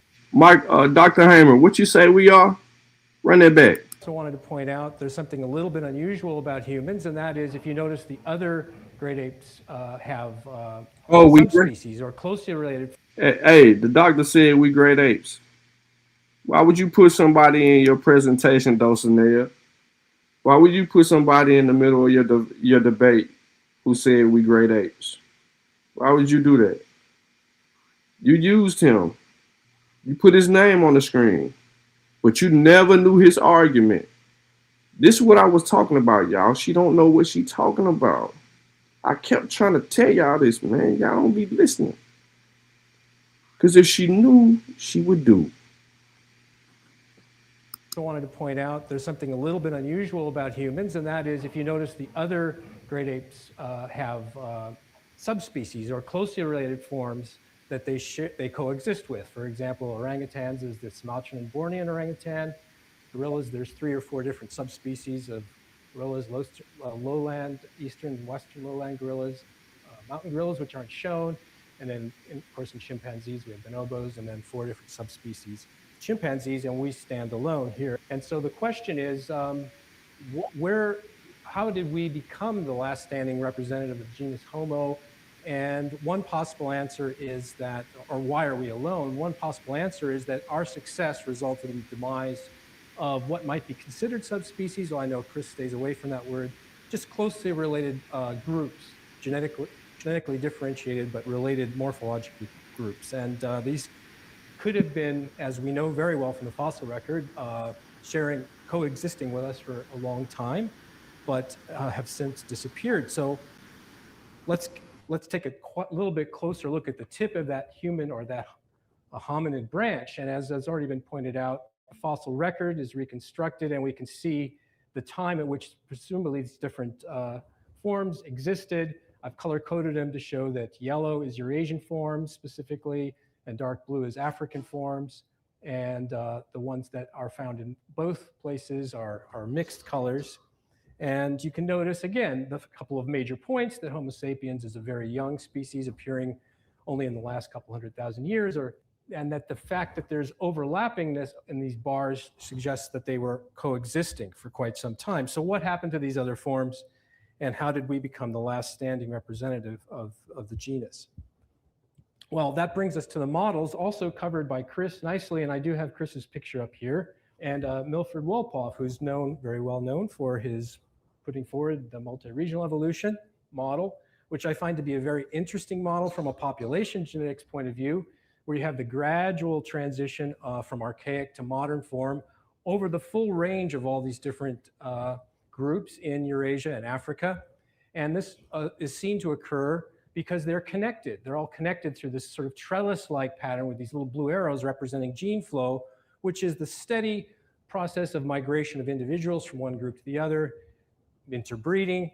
And then a very critical component to this is that there's natural selection. So the traits that are favored are going to spread from one place to the next, and the other traits that are locally adapted will stay local. And so you'll have local differentiation, as well as this idea that the beneficial traits that make us anatomically modern are eventually assembled in one morphological package through this process. And so it's seen as, you wouldn't even call these different species, we'd call them just different forms of the gene of one species under that view.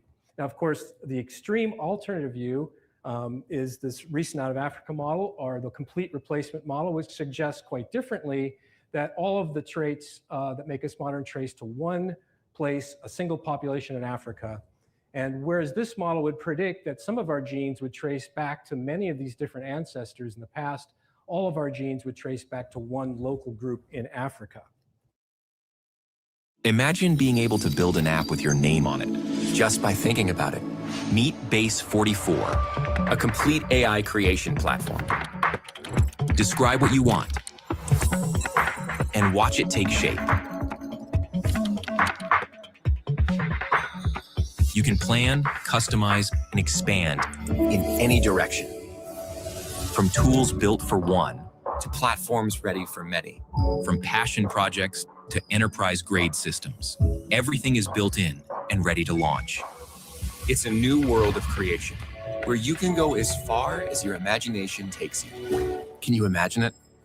Let's make your dream a reality, right now.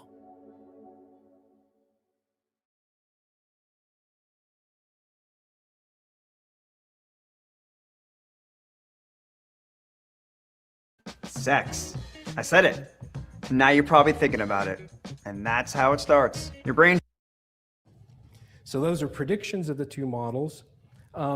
What kinds of genetic evidence has been produced in the past that made us so strongly go with the recent replacement model and kind of move away from the multi-regional model?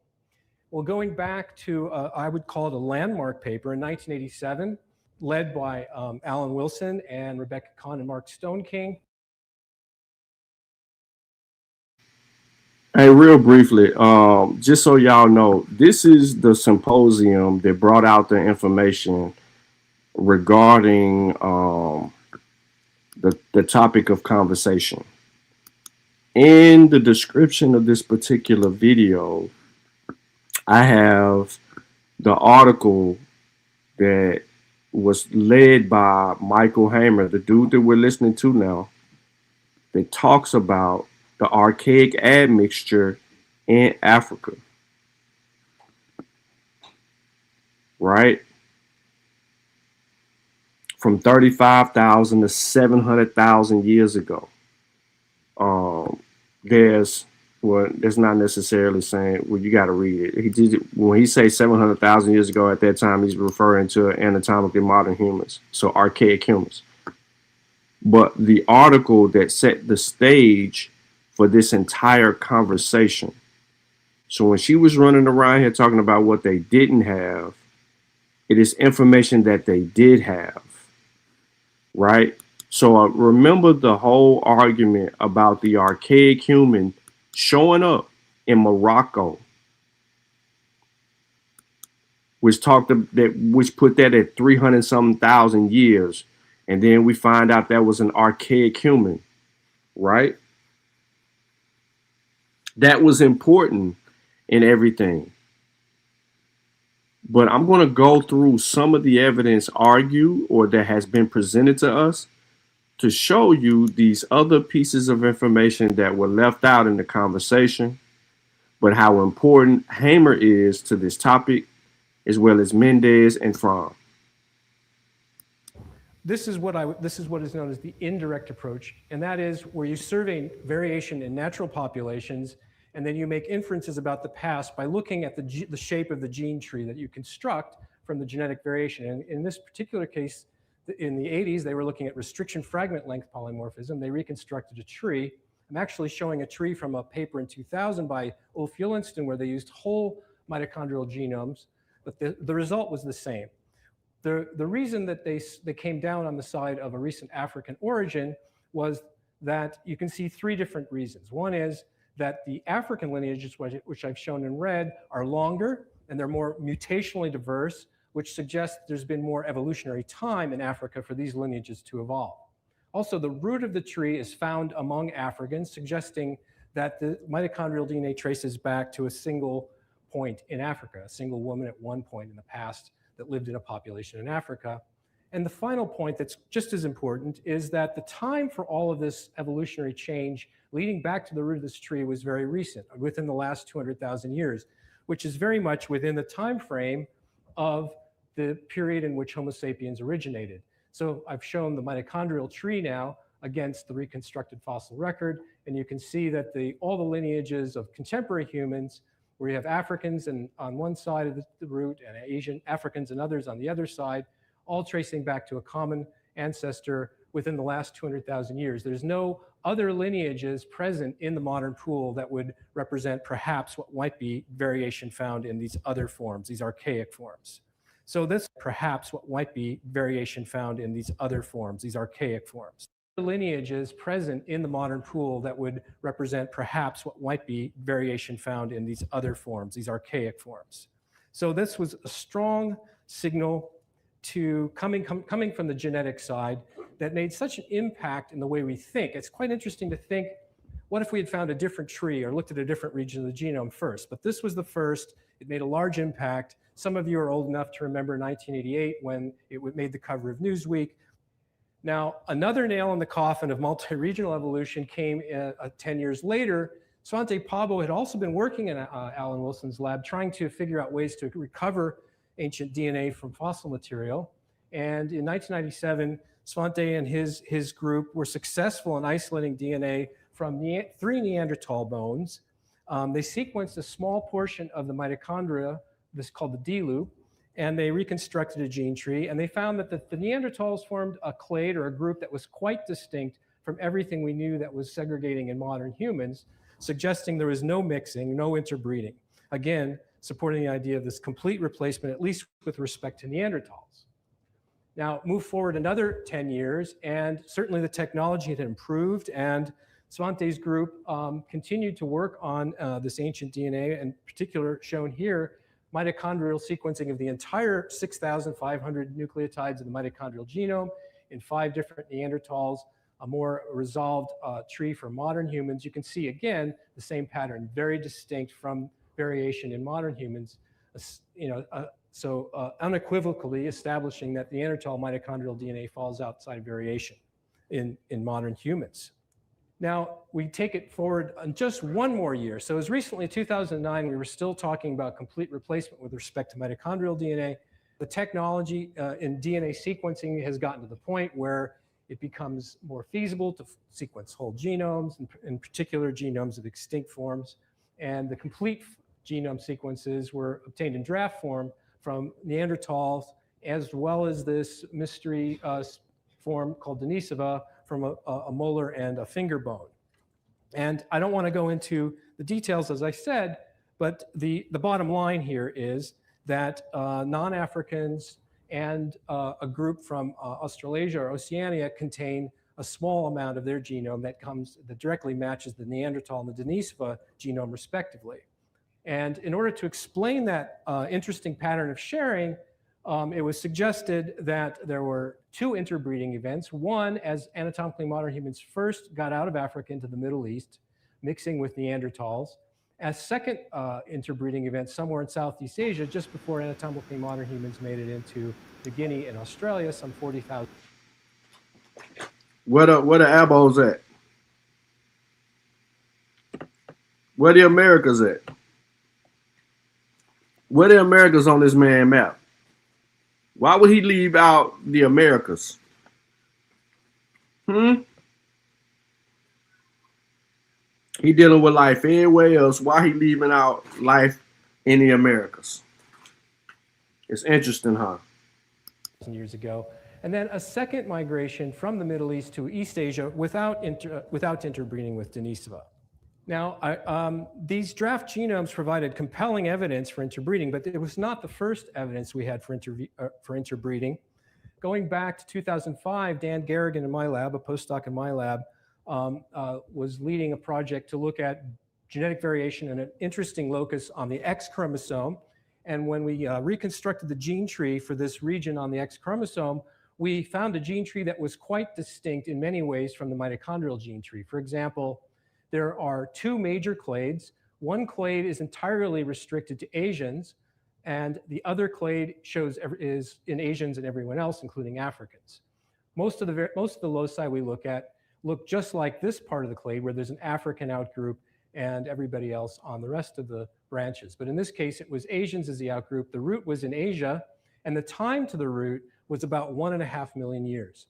So it's interesting to think if we had discovered this kind of pattern before we discovered the mitochondrial pattern, how we might think differently about human origins from a genetic perspective. But in this case, nevertheless, we hypothesized that this pattern arose through a process of interbreeding as anatomically modern humans got into East Asia, perhaps mixing with Homo erectus, and this little piece of the genome surviving in modern humans today.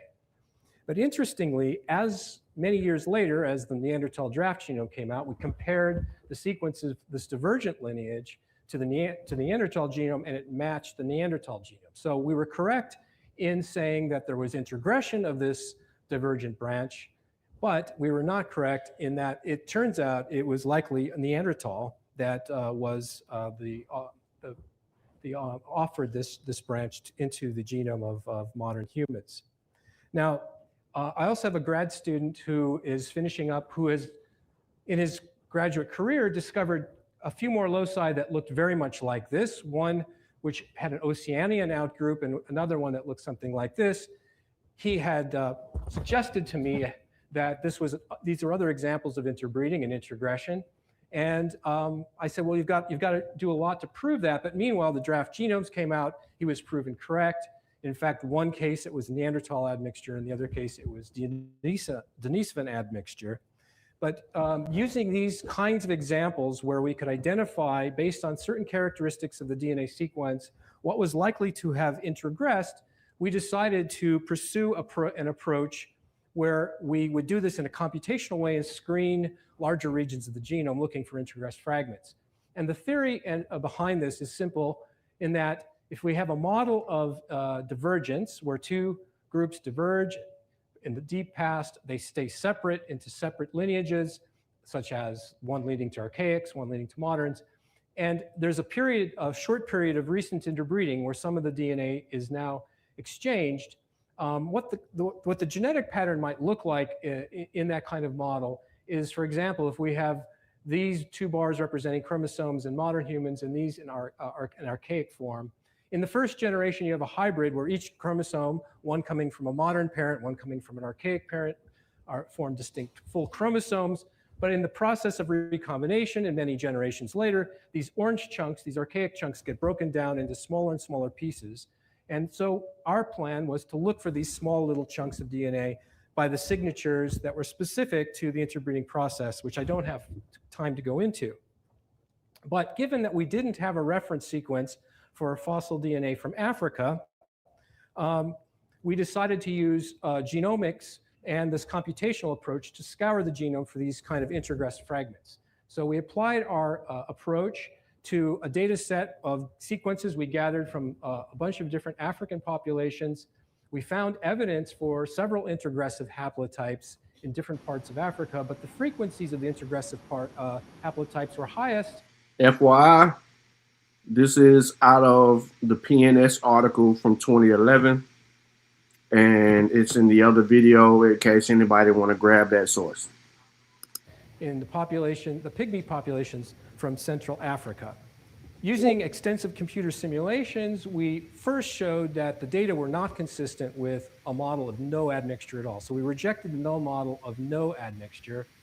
And using a likelihood approach, we were able to make inferences about the model that involved introgression. In particular, contemporary African populations seem to contain about 2% contribution of genetic material from an archaic form that introgressed approximately 35 to 40,000 years ago from a group that split perhaps as long ago as 700,000 years.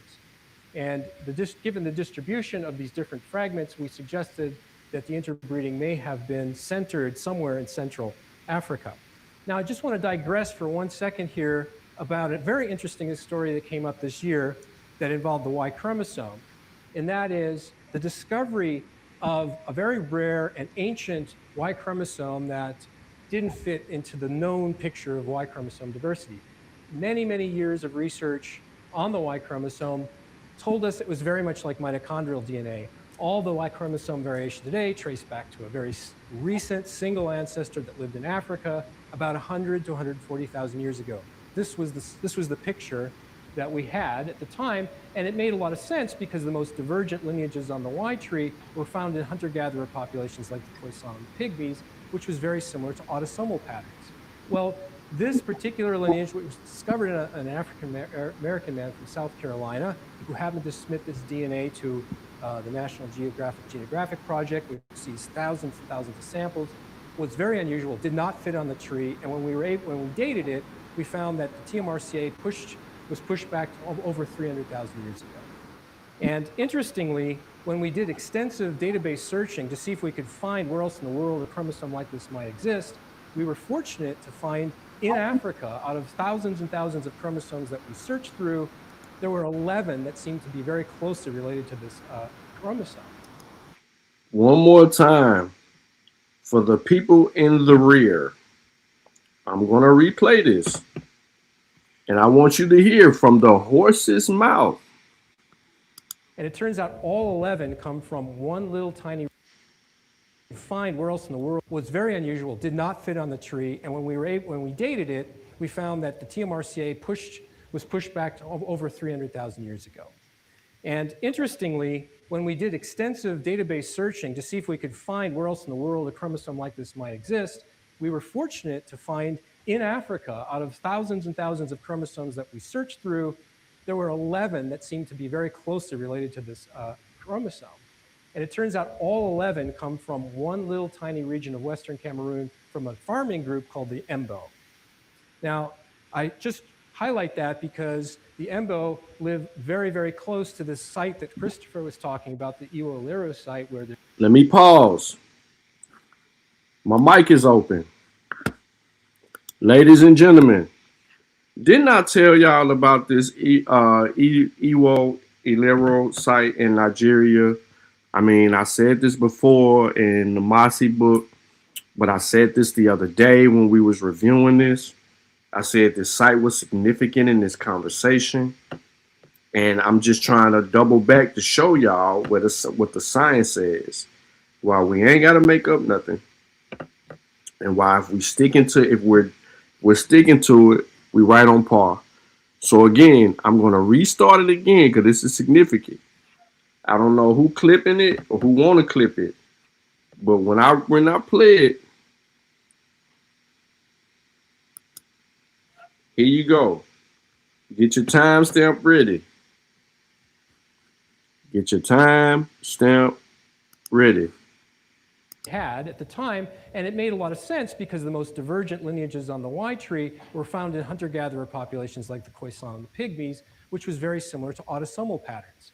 Well, this particular lineage was discovered in an African-American man from South Carolina who happened to submit this DNA to the National Geographic Genographic Project, which sees thousands and thousands of samples, was very unusual, did not fit on the tree, and when we dated it, we found that the TMRCA was pushed back to over 300,000 years ago.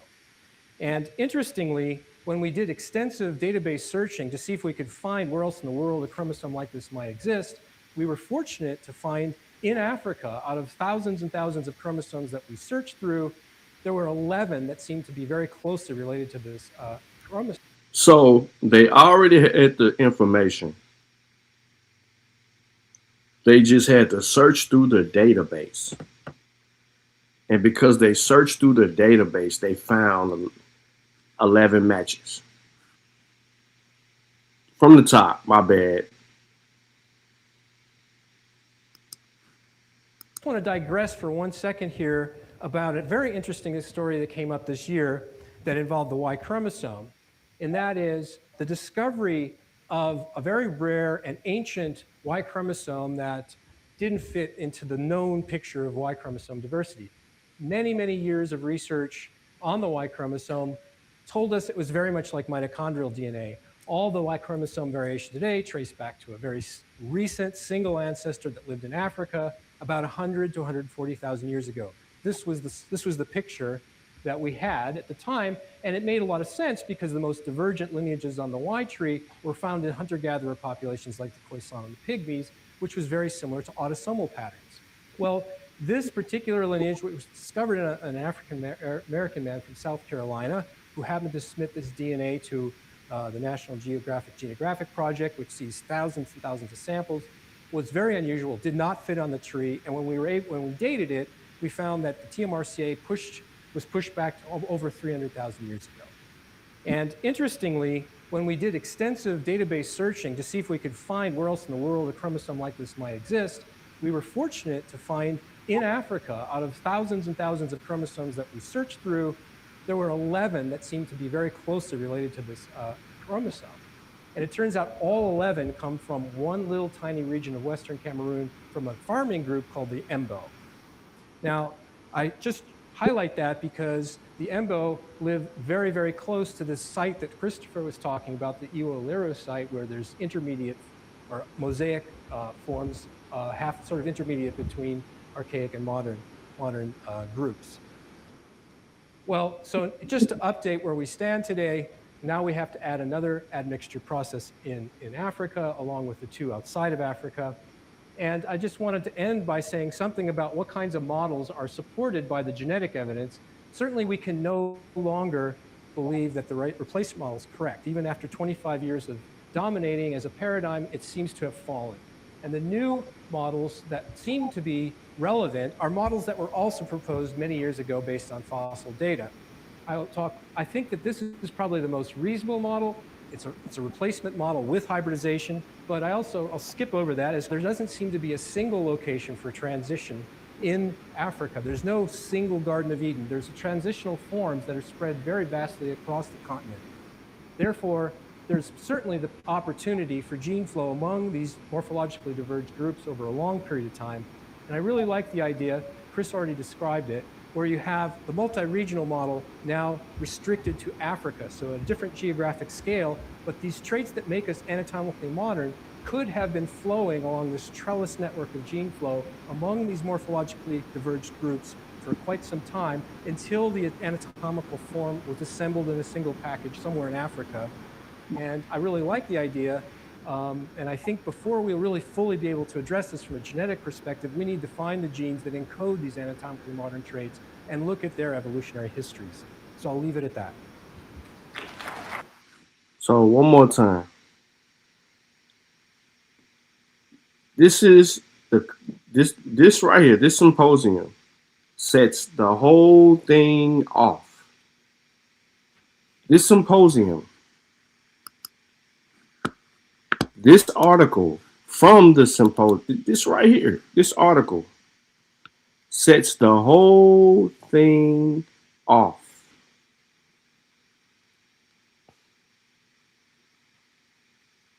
I made it available to everybody. We don't hide no sources around here. We source the fuck up around here. We're talking about the origins of A00. You just heard from the man himself, who was the lead. Not Mendez, but is the lead on this research. It is from here that it begins to build. The beat builds, and then over time, and as it kept going on, they began to gain more understanding. It is from here they grab that. But even inside of that, let's keep it a little bit, let's keep it Pan-African. Let's keep it Pan-African. We got a sister right here. We got Shermark Akita. We got Rick Kittles. You know how I'm coming right here. So no, I ain't just listening to the white man. No. I ain't just banking on what the white man's saying. No. No. No. I got some black people involved in this too. See how you do that? See how you do that? But here's the significance of this one. The early African experience in the Americas is marked by the transatlantic slave trade from 1619 to 1850. Yada, yada, yada, yada, yada. The origins of enslaved Africans were largely dependent on European preferences as well as availability. Yada, yada, yada, yada, yada. This all goes back to the Y chromosome lineages in men. Yeah, I know you're like, what this got to do with it? Yeah. Yeah. Playing no games. So the story is told right here. This in the description. You ain't even got to ask. It's in the description. They're going to say, man, them is the, what they like to call them. What they like to call them people, bro, all the time, they be the abos, agents. Yeah, them the agents, they working with the government. They the ones that's, they financed by, yeah, they do all that over there. Not even knowing what exists. They just out here running their mouth like they know something. They don't know nothing. But this, again, goes back to what I was saying earlier, that if you pay attention to the debate, motherfucker don't know what they talking about. You know what I'm saying? She was saying all of that. So this go all the way down to the jizzle on it. Why Rick Kittle's name is in this article is because he helped. He a geneticist. So he gonna get to the business. He gonna provide that data from his database. And they gonna establish everything. Ethnic groups and sample sizes are given in table 1 in the map of the geographical location provided in figure 1, DNA extracted from whole blood in the lab of the Persian. And yeah, come on, man. What are we talking about? So yeah, you got that one. Then you can come back to these people and scam a little bit, you know, since they like dealing with skulls and all that. So you hit them right here with this one. Remember earlier I told y'all about the oldest members of our species discovered in Morocco? Yeah, this scientific article. Ain't playing no game. That's available to you too. Paleoanthropology. You know what that means, right? Y'all know what paleoanthropology means? So let's talk about that species 300,000 years ago. That special site, Jebel Arad. This the one where people was like, people 300,000 years old, yada yada yada yada yada. They was having all of that. Come to find out that this wasn't a modern human.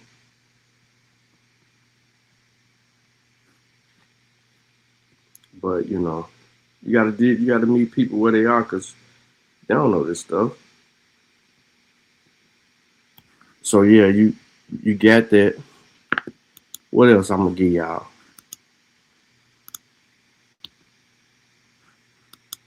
All right, this will double down on it. Look at that headline. This was published in the Journal of Nature, by the way. This right here comes out of the Journal of Nature. New fossils from Jebel Arad, Morocco, and the Pan-African origin of Homo sapiens. These ain't black people saying this. This the white man saying this. Look at him. Oh, the white man saying the Pan. Yeah. What up, Nat? Yeah, you miss some stuff.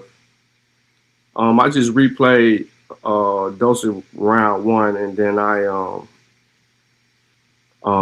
just went into the other stuff. So, you know, like where the argument come from, stuff like that. So what kicked all this out? Lucky said, so they split before the Y bottleneck event. Lucky, you was listening, Lucky. You was listening, Lucky.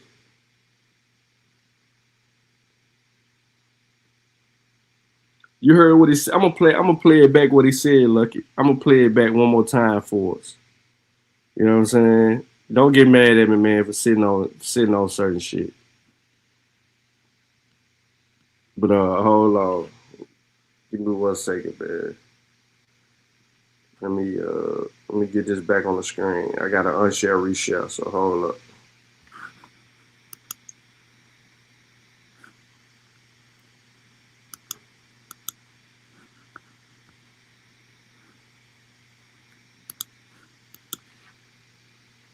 And at this same event, you see this initials CARTA.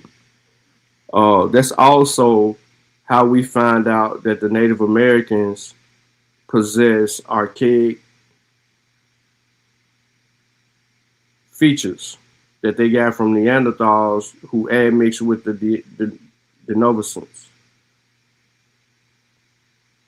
The same CARTA, yeah. Let me I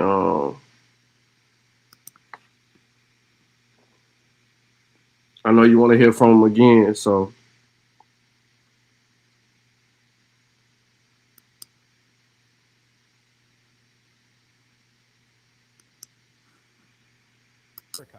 Now, I just want to digress for 1 second here about a very interesting story that came up this year that involved the Y chromosome, and that is the discovery of a very rare and ancient Y chromosome that didn't fit into the known picture of Y chromosome diversity. Many, many years of research on the Y chromosome told us it was very much like mitochondrial DNA. All the Y chromosome variation today traced back to a very recent single ancestor that lived in Africa about 100 to 140,000 years ago. This was the picture that we had at the time, and it made a lot of sense because the most divergent lineages on the Y tree were found in hunter-gatherer populations like the Khoisan and the Pygmies, which was very similar to autosomal patterns. Well, this particular lineage was discovered in an African-American man from South Carolina who happened to submit this DNA to the National Geographic Genographic Project, which sees thousands and thousands of samples. Was very unusual, did not fit on the tree, and when we dated it, we found that the TMRCA was pushed back to over 300,000 years ago. And interestingly, when we did extensive database searching to see if we could find where else in the world a chromosome like this might exist, we were fortunate to find in Africa, out of thousands and thousands of chromosomes that we searched through, there were 11 that seemed to be very closely related to this chromosome. And it turns out all 11 come from one little tiny region of Western Cameroon from a farming group called the Embo. Now, I just highlight that because the Embo live very, very close to this site that Christopher was talking about, the Iwo site, where there's intermediate or mosaic forms, half sort of intermediate between archaic and modern groups. Well, so just to update where we stand today, now we have to add another admixture process in Africa, along with the two outside of Africa. And I just wanted to end by saying something about what kinds of models are supported by the genetic evidence. Certainly, we can no longer believe that the replacement model is correct. Even after 25 years of dominating as a paradigm, it seems to have fallen. And the new models that seem to be relevant are models that were also proposed many years ago based on fossil data. I think that this is probably the most reasonable model. It's a replacement model with hybridization, but I'll skip over that as there doesn't seem to be a single location for transition in Africa. There's no single Garden of Eden. There's transitional forms that are spread very vastly across the continent. Therefore, there's certainly the opportunity for gene flow among these morphologically diverged groups over a long period of time. And I really like the idea. Chris already described it. Just for Lucky. One more time, Lucky. What'd he say? What'd he say about that whole little Garden of Eden? He's like, oh man, this a whole lot was going on in Africa. He said a whole lot was going on in Africa. For transition in Africa, there's no single Garden of Eden. There's transitional forms that are spread very vastly across the continent. Therefore, there's certainly the opportunity for gene flow among these morphologically diverged groups over a long period of time. And I really like the idea, Chris already described it, where you have the multi-regional model now restricted to Africa, so at a different geographic scale, but these traits that make us anatomically modern could have been flowing along this trellis network of gene flow among these morphologically diverged groups for quite some time until the anatomical form was assembled in a single package somewhere in Africa. And I really like the idea. And I think before we'll really fully be able to address this from a genetic perspective, we need to find the genes that encode these anatomically modern traits and look at their evolutionary histories. So I'll leave it at that.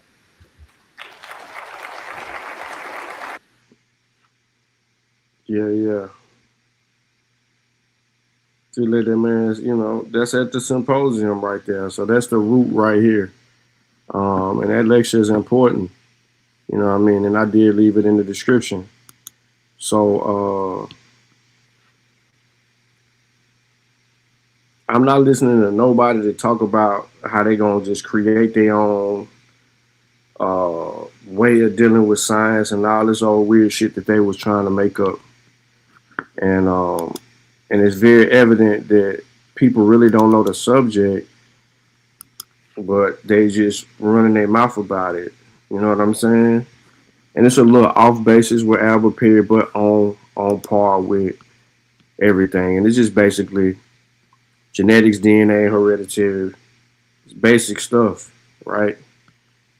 And everybody should know these things. Like, what is DNA? Francis Collins quote. This is one of the best quotes you probably gonna ever get in understanding what is DNA. She said, it's a history book, a narrative of the journey of our species through time. It's a shop manual with an incredibly detailed blueprint for building every human cell. And it's a transformative textbook of medicine with insights that will give you health care, provide us immense new powers to treat, prevent, or cure diseases.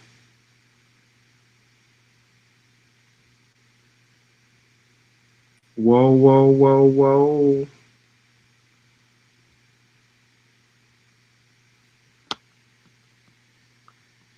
What does DNA look like? What DNA look like?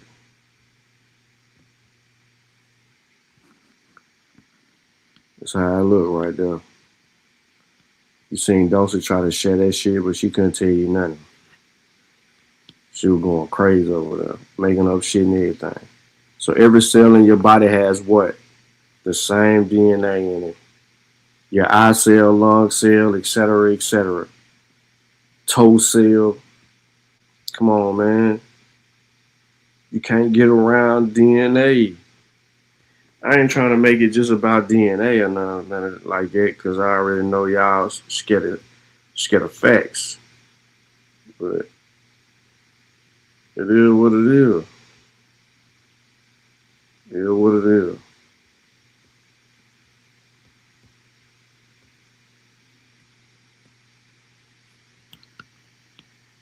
How much DNA is in one cell? Genome equals 46 chromosomes. Genome is approximately 3 billion base pairs. Deal with that.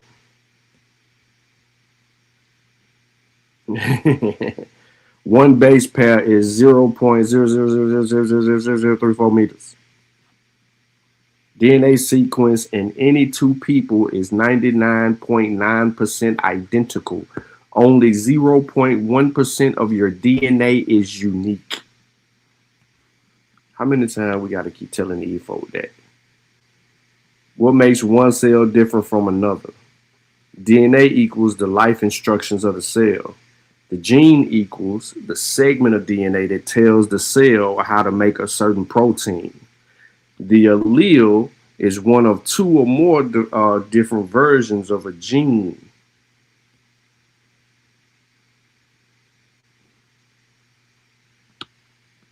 Basic stuff, man.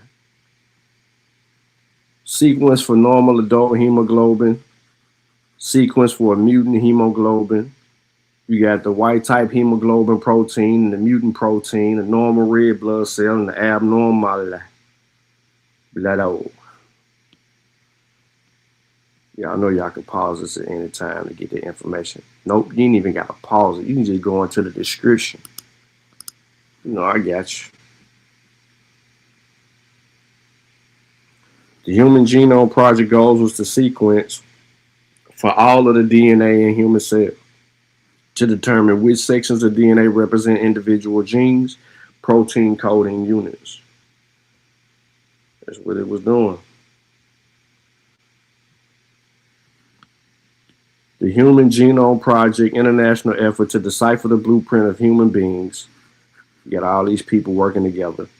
How it was done. DNA samples collected from thousands of volunteers. Samples sent to Human Genome Project centers across the world. Scientists at centers perform DNA sequencing and analysis.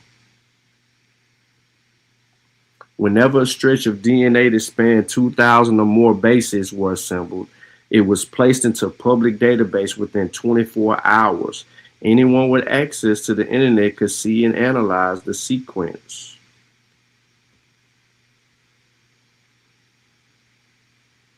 They wasn't trying to hide nothing. And then it was published in 2001 in the Journal of Nature. In 2003, you get the click on the structure. Yeah. Still a lot of work to do. Always a lot of work to do. How can we use this information? Better understanding human disease, personalized medicines, and pharmacogenetics, greater insight into cognitive functions, insight into human origins. Ain't that what we having this discussion about? Human origins, right? Identifying genetic susceptibility to diseases. Oh, inheritance of genes. He go, they boy, ain't it? They love bring motherfucker up like this.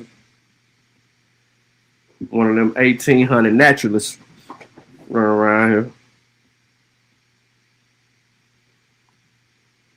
Gregor Mendel, Augustinian monk who crossbred pea plants with different characteristics. Observations led to laws regarding the transmission of hereditary characteristics from generation to generation. Many of the concepts from his observations still hold true today.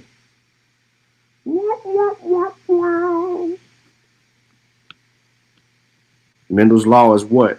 Principles of segregation. Two members of a gene pair segregate from each other in the formation of gametes. Half the gametes carry one allele, the other the other. What it means is each gene has two copies of alleles, and a parent will give you only one copy to a child. So it's helping you understand. Your daddy gave you something, your mama gave you something. The other parent will give another copy, and thus the child will receive two copy alleles, one from each parent. Each child will literally be half mom, half dad. Y'all can't get that? Comprende?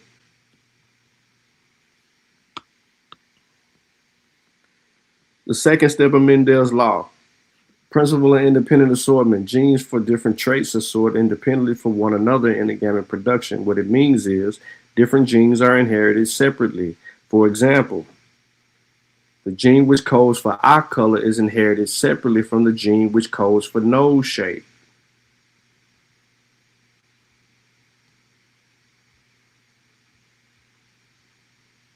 And like that.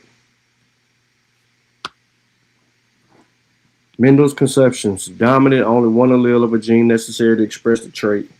Recessive, both alleles of the gene must be identical to express the trait. Heterozygous is alleles of a particular gene of non-identical. And homozygous is alleles of a particular gene that are identical. Applying Mendelian's concepts. Right there on the screen. Right here on the screen.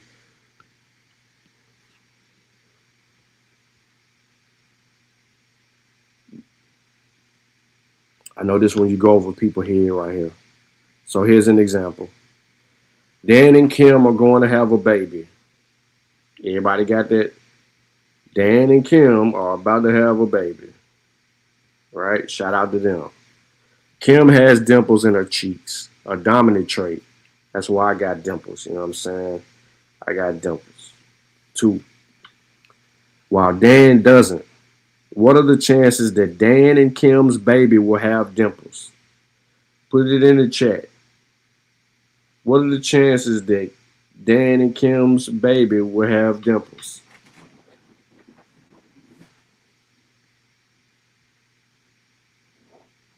Dan ain't got them, but Kim do.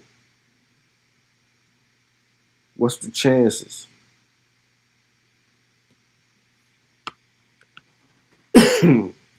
We know Dan and Kim's phenotypes.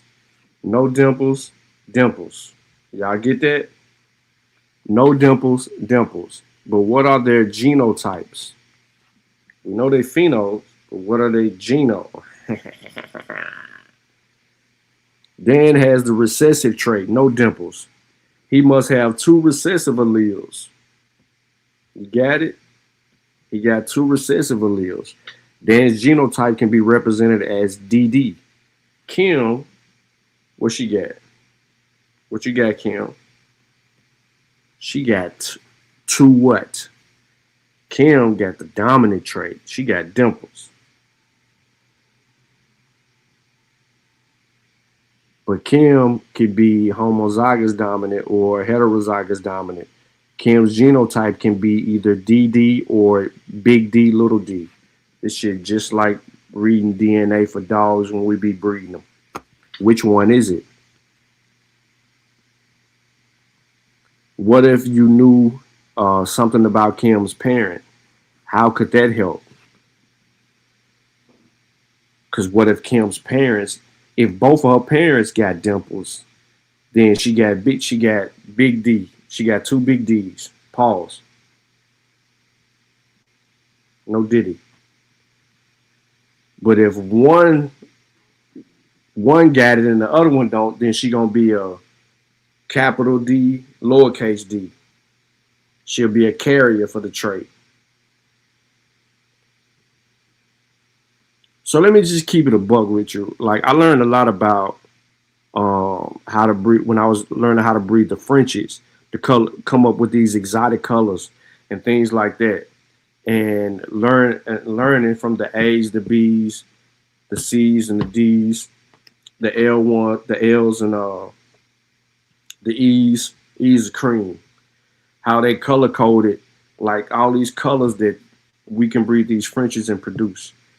And these alleles, it's no different than us humans, how this shit go, right? Understanding like you got certain colors in Frenchies that was dominant and some that were recessive. And then our colors will come into play and out the whole 9 yards, right? So that's what helped me understand like DNA on a basic level, not to the degree of being a goddamn geneticist, but to the degree of understanding how mixture occurs and how you're gonna get this and that out of people, etc. Right? Which is similar to how slave damn, I hate to refer to it like that, but how these Europeans would forcibly breed two people together to try to create the perfect worker for themselves. I can put it like that. But anyway, Kim's parents, as it turns out, Kim's father has dimples in both cheeks, while her mother does not. Her mother must have the recessive trait and therefore has to have the genotype D, little d, little d. See, his understanding is going back to that. For those of you who to go over your head, her mama ain't got it, but her daddy do. Kim's father has the dominant trait, but we don't know if he is homozygote or heterozygote. He could be no diddy, big D, or big D, little d, just like Kim. But we still know what Kim's genotype must be. Why? Because Kim's genotype is big D, little d. Going back, and here's the point of that. Because Kim must have a recessive allele, since that is all she could have inherited from her mama. Since Kim has dimples, we know she inherited a dominant allele from her daddy. My mama ain't got no dimples.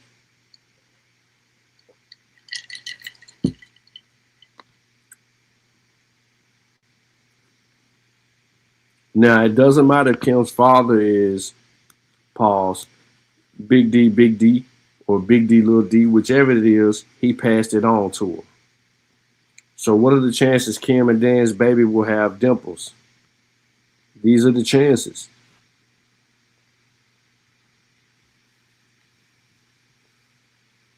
She got one dominant allele.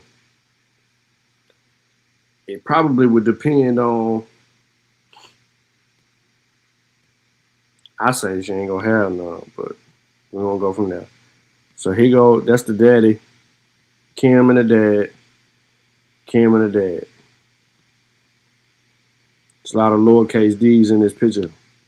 It's a 50% chance the baby will have the genotype big D, little d, and have dimples, and there's a 50% chance that they have little d, no dimples. So it's a 50-50 chance. All right. So that was a cool little exercise right there. You know what I'm saying? So that's a little bit on the basics, man. That's just the basics. I know we're talking about origins and all of that stuff, but yeah, sometimes you got to deal with the basics of some stuff. So I don't want to get into this other stuff that I got, that I had for y'all, because it's just going to go over a lot of people's head as it pertains to that. I actually do have another little slide, which is an introduction to genetics. And I can show that because that's still related. Hold up. But I can kind of like breeze through it a little bit. Let me drop the link, man. I tripping. I thought I already put that link in the chat.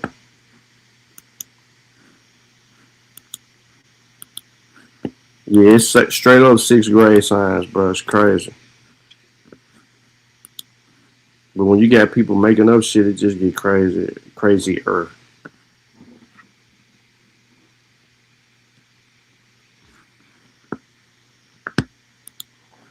Anyway, what is your genome? Anybody know? What's your genome, bro? The genome can be thought of as a book that contains instructions of life. Chromosomes are the chapters in the book.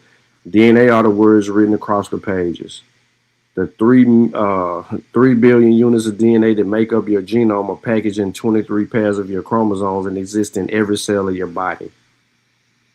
That's simple.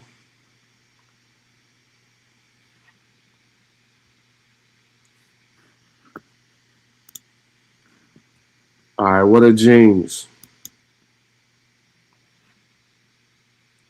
Keep it simple.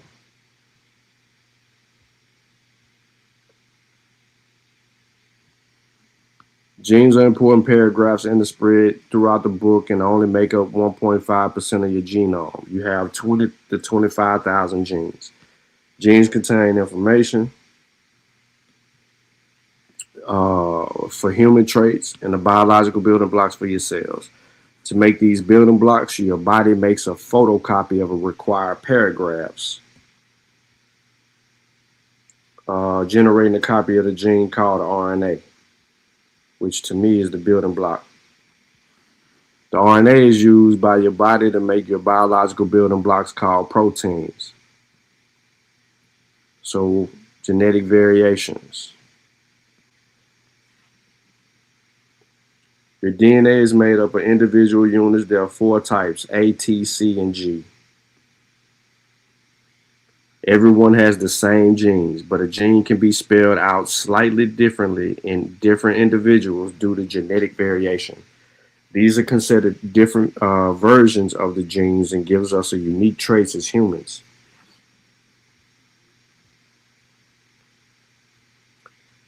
When your DNA is copied, mistakes can happen, and this is a normal process. When a mistake in your DNA occurs and results in detrimental outcomes, such as a disorder, this is called mutation or pathogenic variant.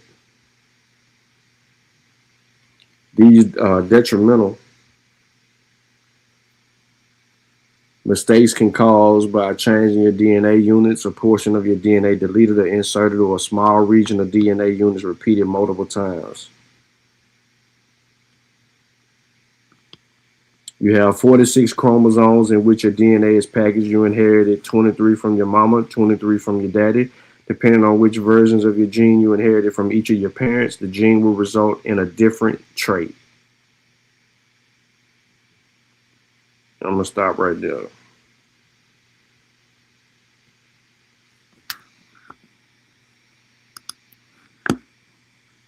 Oh, never mind. I'm going to keep going.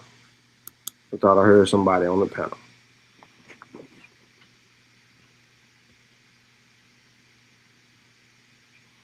All right, some genetic disorders only need one copy of a mutant version of the gene to be represented for an individual to be affected by a disorder. This is called autosomal dominant inheritance. Well, autosomal recessive inheritance is some genetic disorders need 2 copies. Same difference. The difference is one needs 1 dominant and one needs 2. And the other needs 2. Some people can have a copy of a mutant version of a gene but are unaffected by this disorder. The mutant version of the gene can be passed on, such as people called carriers. Like, you know what I'm saying? When I was selling the Frenchies, right? I always say I got fluffies and then I got fluffy carriers. So the fluffies, they have 2 copies. The carriers just got 1 copy. I gotta put it in dog sense, make it, you know what I mean? All right, why is it important to understand genetic causes of diseases? You can get into that and it'll help you with that. But all of this is relevant as it pertains to understanding who we are as a people anyway. But as you can see, why is genetics relevant to the ALS and the MND? Here you go. Family hereditary. Very, very, very important.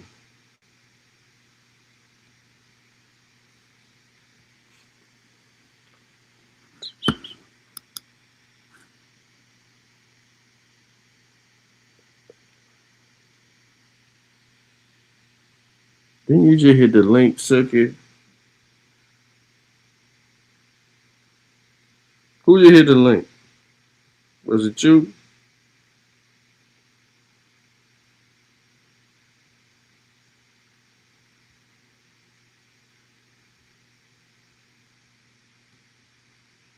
Anyway, Kevin Choi said, I got a dimple on my right cheek. My grandpa has two. My grandma had none. My dad, their son, has none. And my mom didn't have any either. That's weird. Uh, yeah. You had the trait, though. So your mom, Kevin Troy, your mom and your mom and your dad could have been carried. Your mom and your dad could have been carriers, since your dad's dad had two. Your dad is a carrier, and your mom probably has somebody in her family that carried, and she might be a carrier too. So it'll skip over. That's like my cousin. Like a lot of us, we got like brown eyes, but then I got like another cousin that might have green eyes or some weird ass shit. And see, we all got the same grandmama and granddaddy. We got the same, you know what I'm saying, all the way down like that, but everybody got like, they different. They different like moms. But our mothers and fathers are brothers and sisters. So it's kind of weird.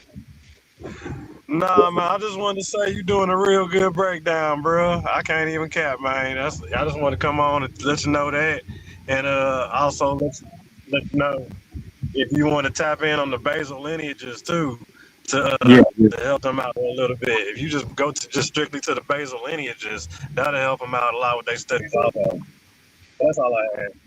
Oh, okay, I got you. Yeah, man, but that's pretty much how I go. So we can kind of, get a good idea of how things really go with people, man. But when we dealing with origins and stuff like that, you don't want to trick yourself into not knowing something. Like we ain't got to know everything. We just got to know a little bit about a lot. That's my motto. I don't need to know everything.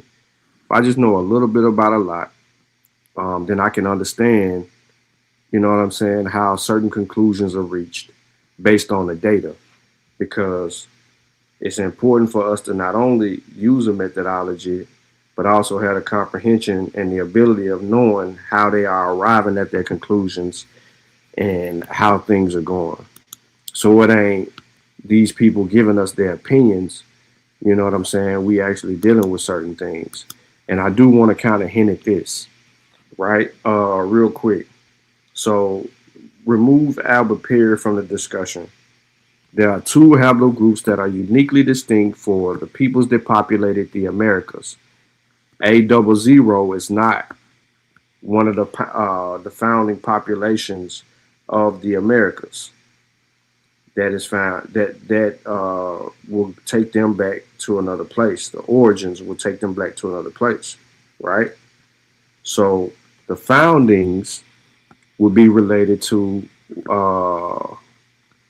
what we got for the X.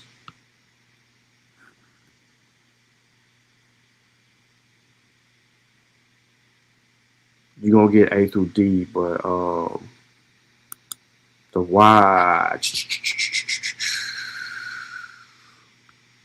Where my source go? So the evidence that we get for populating the Americas is always gonna come back to Anzic. For the Y chromosome, is always gonna come back to Anzic boy, which is gonna be that Q, right? We're gonna have to deal with the Q. And then with the female, Kevin Troy, you in the chat.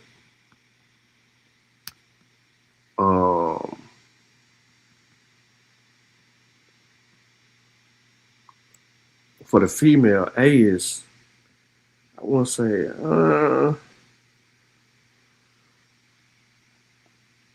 A ain't so old. What I mean by that is, well, in a sense, In a sense, it is, but it's like we know B go back. But see, there again, there I go again. I done went right back to the Y. Because I like the evidence, but I went right back to why. But definitely, you know, the argument is up there for Q. Um, but A through D is definitely for the female side of it unique. Um, but all of those founding populations are going to take you right back to Eastern Siberia, or if you want to say Eurasia, if you want to do that. But it's always going to give us, just like the male, is going to give us Eurasian origins for the people who populated the Americas. No matter what, that's what we're going to get. And there's no A00 that would be linked to a Y. Damn. It won't be, no Y chromosome for those natives.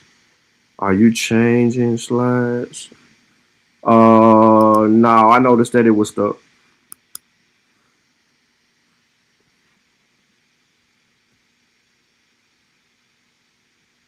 So the founding populations of the Americas are always going to go back to Eurasian populations in Eastern Asia and Siberia.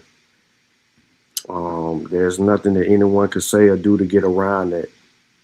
And Silky is right on his perspective as well. We know that the Webos is making up shit, man. They making up stuff. That's why they mad. But no, I left a lot of sources in the chat. I even left the link for, I know, a couple of people that might want to have access to the video that I put on the screen, because they might want to use that in an argument with somebody, or they might want to clip it. There's a presentation on there from 12,000 years ago about interbreeding with archaic humans outside Africa.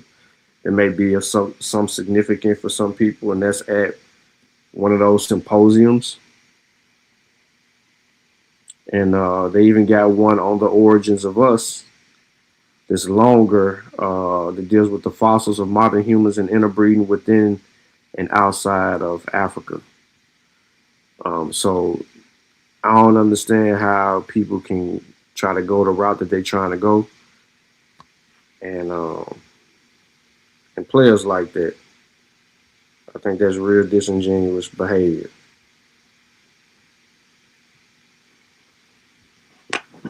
Real disingenuous behavior. But nah, man, I wasn't even up here as long as I thought I would be. Even though it's been a while. So it's a lot of information that actually came out of this toward the end after reviewing stupid ass. Yeah, he said he said she was reading tarot cards. What not a coincidence that, man?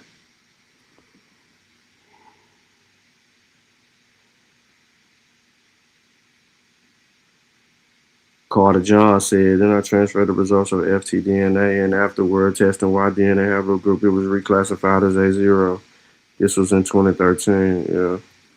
The EMBO were confirmed matches, participated in the original study with the Bonnie Shrek. Started with the National Geographic Project, my maternal grandmother's father's. Man, come on, bro. I missed all that. This how we know they be way off.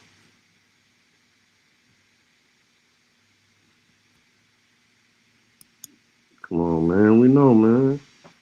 We gotta make up nothing. Why you got a lot of these people, man? Ain't nobody got a lot of these people. These people crazy. They think somebody got a, you know what I mean?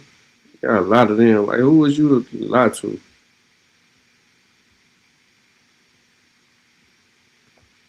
Like, you is nobody to these people in human history. The hell they look like lying to you? What they gonna gain from that? Absolutely nothing. Like absolutely nothing.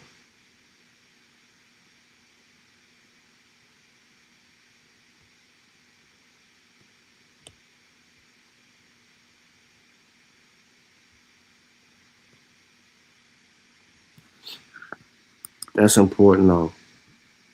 Oh shit. Remember, we gotta say spears. We ain't gotta say no. We don't say that word around here. We say spears.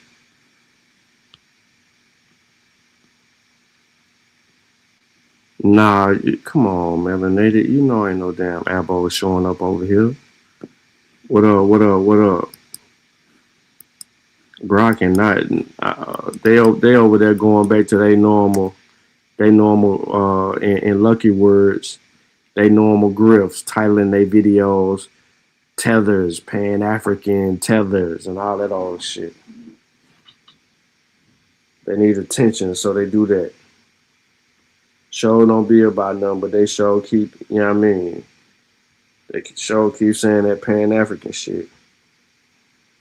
I ain't even defining what it is.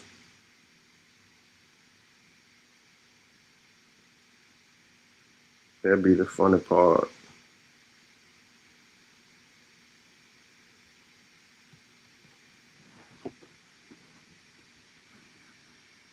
What y'all doing? Y'all must be at work, man.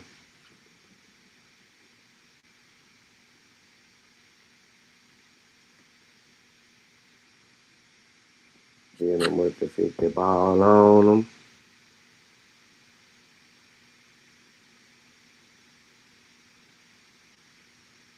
Hold on, I'm finna pull up something real quick.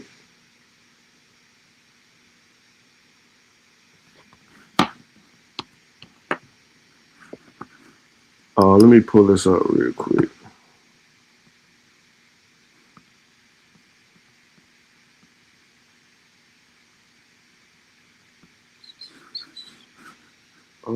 Escape. There we go.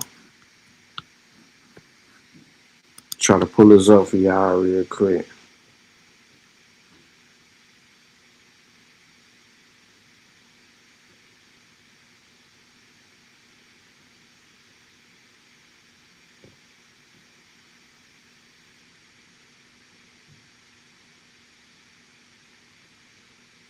But it said, make me a believer.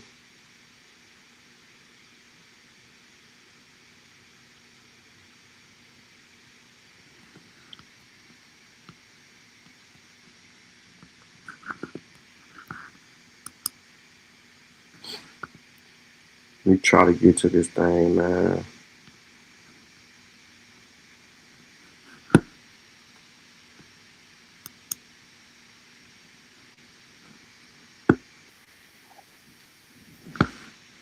Show y'all consistency. Yeah, what I'm finna do.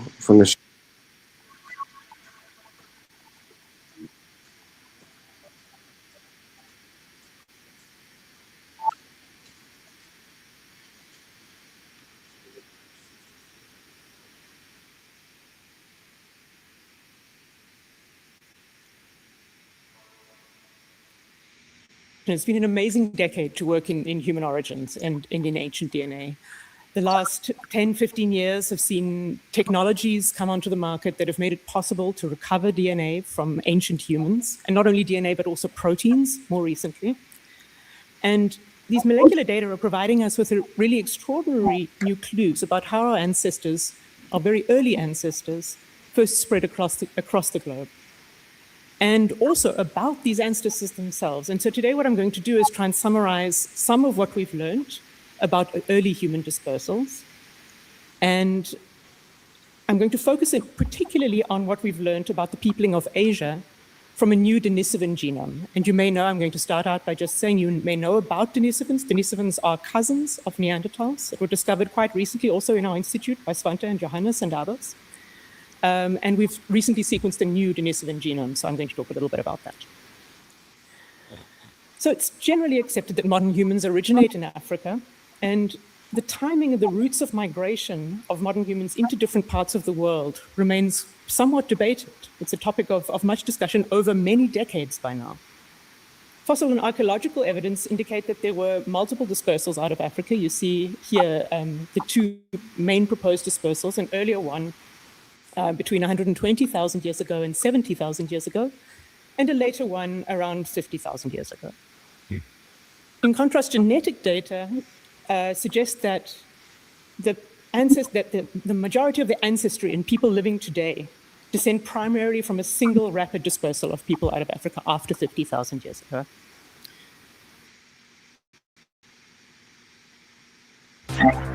Eve to me is basically freedom. It's a giant open universe where you can do whatever you want. So in the time period that's relevant, in the time period overlapping these proposed dispersals, we know from fossil and genetic data that there were at least two forms of archaic humans present in Eurasia at the same time. There were the Neanderthals, who we know from the fossil record were present in Europe and Western Asia from around 400,000 years ago until around 40,000 years ago when they disappeared. And then more recently discovered their cousins, the Denisovans, who seem to have been widespread in Asia at the same time. And we have genome sequences for both Neanderthals and Denisovans. And we've used these genomes to learn more about these two forms of archaic humans that I won't have time to talk about today. Diendo will talk about that. But we've also used them to learn more about our own history. One of the most interesting things we learned from the first Neanderthal genome, I would say, is that all people living outside Africa today, no matter where they live, whether in Europe or in Asia, in the Americas, in Oceania, they all carry Neanderthal DNA. And they all carry around the same amount of Neanderthal DNA. About 2% of the genomes of everyone outside of Africa is derived from an interbreeding with Neanderthals. And what's quite interesting is that there's a more subtle point to this. It's not only that everyone carries Neanderthal DNA, it's that if we look at the segments of Neanderthal genome, of the Neanderthal DNA in the genomes of people living today, those segments are quite homogeneous. They're all closely related to the same sequence Neanderthal that we have, the Neanderthal from Croatia, the Vindija Neanderthal. And this suggests that everyone inherited them from the same Neanderthal source. So it's also been possible to determine when that happened, when this Neanderthal DNA was inherited. And we can do that by looking at the length of the segments of Neanderthal DNA in people's genomes, the genomes of people living today. And that can be done because there's this process called recombination. So in the first generation where you have, say, your mother is a Neanderthal and your father is a modern human, you get an entire chromosome from your mother and a set of chromosomes from your father. But then over time, in each generation, those chromosomes are shuffled so that with time, and as you can see here, the segments of Neanderthal DNA get shorter and shorter in the genomes of the people who carry them. And the lengths of those pieces of DNA are then informative about when that integration happened, when that admixture happened. And so using the lengths of the segments of DNA in present-day people, the initial estimate that was made was that this integration took place somewhere between 47 and 65,000 years ago. This has been recently refined in two studies led by Leonardo Iasi and Arev Suma, working on two different projects, who used the genomes not of present-day people, not of people living today, but of ancient people, people who lived in the past, closer in time to when the integration happened. So going back to the figure on the left, if they live closer in time, they have longer fragments of this DNA. That makes it easier to estimate the length, and that makes it possible to get a more precise estimate of the integration time. And in doing that, they were able to estimate that this integration likely happened more precisely between 45 and 50,000 years ago, and that it was likely that it happened in a rather extended pulse that might have persisted over a period of a few thousand years even.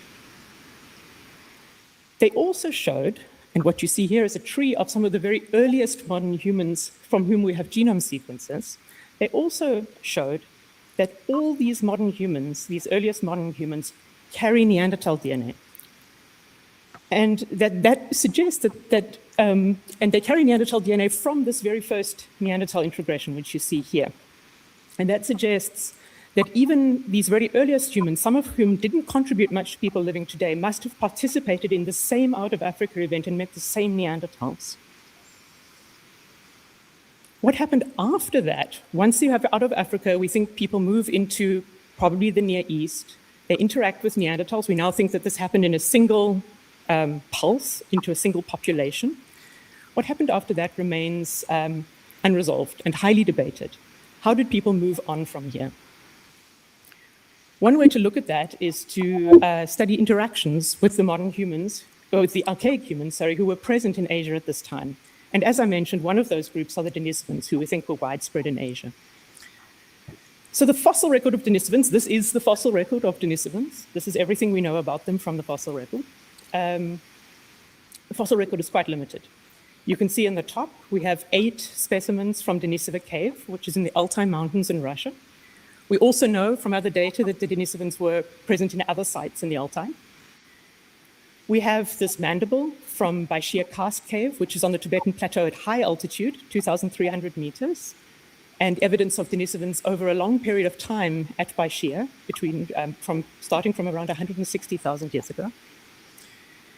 Then more recently, protein evidence has demonstrated that a mandible found in the Taiwan Strait, this Penghu 1 mandible, is also likely from a Denisovan, stretching the distribution of Denisovans into coastal Asia. And most recently, and most excitingly, I have to say for me, this Harbin skull gives us our first view of the morphology of a Denisovan cranium. And this Harbin skull, a very beautiful paper published just a few months ago by Charmai's Fuse group, showing that this Harbin skull is also likely a Denisovan from a very small amount of DNA and proteins that they managed to get from this individual. In addition, based on their age and their morphology and geographic location, a number of additional fossil remains that have been earlier found have now been proposed to potentially be Denisovans or Denisovan relatives. And these include multiple remains from East Asia and from Southeast Asia, as well as from South Asia. And what this is telling us is that Denisovans were likely very widespread in Asia, living in very different environments and probably adapted to those environments. We're probably looking at a population that has quite some genetic diversity. Everyone's body uses phosphorus for maintaining healthy bones and providing the body with energy. However, everything that we currently know about Denisovan genetically comes from this one finger bone, the Denisova 3 genome that was sequenced already more than 10 years ago. And this Denisovan is 60,000 years old. It's from the Altai Mountains in Russia, in what we might think of as quite far in the northern part of the distribution of Denisovans. But already with this genome, we were able to look at whether there had been admixture also with Denisovans, like there was with Neanderthals. And we were able to show that that there is indeed Denisovan DNA in some people living today. The people living today who carry the most Denisovan DNA, you can see them here in red, beyond the Wallace's line, people in Papua New Guinea, Australia, and the Philippines. They carry as much as 4% Denisovan DNA in addition to their Neanderthal DNA. And the segments of Denisovan DNA in different populations indicate a much more complex series of mixtures with Denisovans than is the case with Neanderthals. The segments, if we look at the segments of Denisovan DNA in these populations, we see that they differ in their similarity to the Denisova 3 genome we have, suggesting that there was genetic contribution from genetically distinct Denisovans to different modern human groups. And then they've also been reported, these segments, to differ in their length, suggesting that different populations received their Denisovan ancestry at different times. And so the evidence points then to multiple mixtures at different times involving genetically distinct Denisovans, potentially giving us a way to trace the movement of humans as they interacted with these Denisovans. However, we only have this one Denisova 3 genome, and that has limited our ability to characterize the diversity in people living today. And so we're very fortunate that our collaborators at Denisova, Anatoly Derivienko, Michael Shunkov, and Maxim Koslikin have continued to excavate the Denisova over many years, over more than 2 decades by now. And during the excavation of a very deep layer of the south chamber of Denisova Cave, they found this molar, which I'm going to call from now on Denisova 25.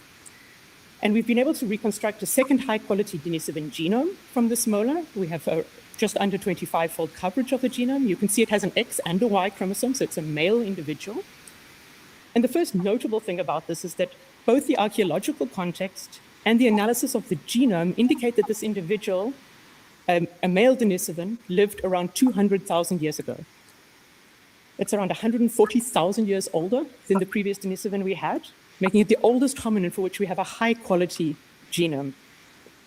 With the second genome, we can now look again. Think about that. She just sit here and said something about the Denialism. You know what I'm saying? And then they found one that's older than that. And then you got people online talking about they don't know what it looked like. What does the Denialism look like? Yada, yada, yada. Bro, they got like all these different structures for all this. What you say, Vasa? Sean, these YouTube streets are trying to use the recent released information on Homo longi to push an out of Asia theory. Just a heads up. Man, they can't do that. They need way more evidence than that. They can't do that at all. The data beat them. They done tried that out of Asia shit once. At the introgressed Denisovan DNA in modern humans and ask about its origin. And what's quite cool is that simply having a second genome tells us more about the diversity of the Denisovans. And with the second genome, we can then actually recover better the Denisovan. We can identify better the Denisovan DNA in people living today. So on average, you see here actually just maybe an important point in this figure is that everyone other than people in Oceania actually have rather little Denisovan DNA. But when we use the two genomes together, we can identify about 1.8-fold more of the Denisovan ancestry in these genomes than we could with a single genome alone. And so, of course, we revisited this question, comparing the Denisovan segments in thousands of people living today in different parts of the world to the two Denisovan genomes, asking if either of them is closer to the introgressing Denisovans in these populations. And consistent with previous findings, we identified two Denisovan ancestry components. You see them here in orange and red in present-day populations. And we saw that both of them are more closely related to Denisova 3 than they are to Denisova 25. So they're both more closely related to the younger Denisovan than to the older one. Perhaps that makes sense given the age difference. The Denisovan component you see in orange is quite broadly spread. It's in all populations, including in Oceania. And it's less similar to the Denisova 3 genome than the red component is. The red component, which you see here, is closely related to the Denisova 3 genome, and it's found in populations in East Asia, Central Asia, Siberia, Native Americans, and also in some Europeans, suggesting that they got this component after their separation from the ancestors with Oceanians, or at least that the Oceanian populations did not participate in the mixture with these Denisova 3-like Denisovans. We also investigated, which was possible to do for the first time with the two genomes, whether there's evidence for a very deeply divergent Denisovan lineage that had been reported in some studies. And with the two genomes, what we're able to do is we know they share a common ancestor around 225,000 years ago. And so we can ask if there are fragments in people living today that are more distant from them than they are from one another. And in doing that, we found that there are indeed two populations in which there's good evidence for deeply diverged Denisovan ancestry.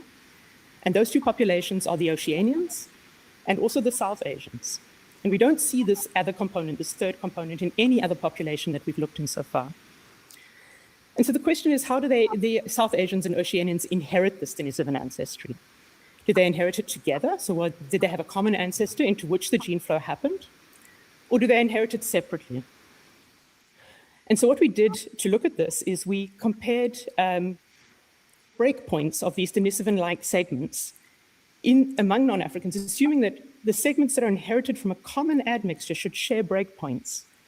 And what you see here is a plot of that. So you have in the columns the population in which we identify the segment, and in the rows, the population we compare to, and we literally count how often do you share segments with other populations. And what you can see here quite strikingly is, although everyone else shares some level of segments, these orange and red fragments, the Oceanians share almost no segments with any other population.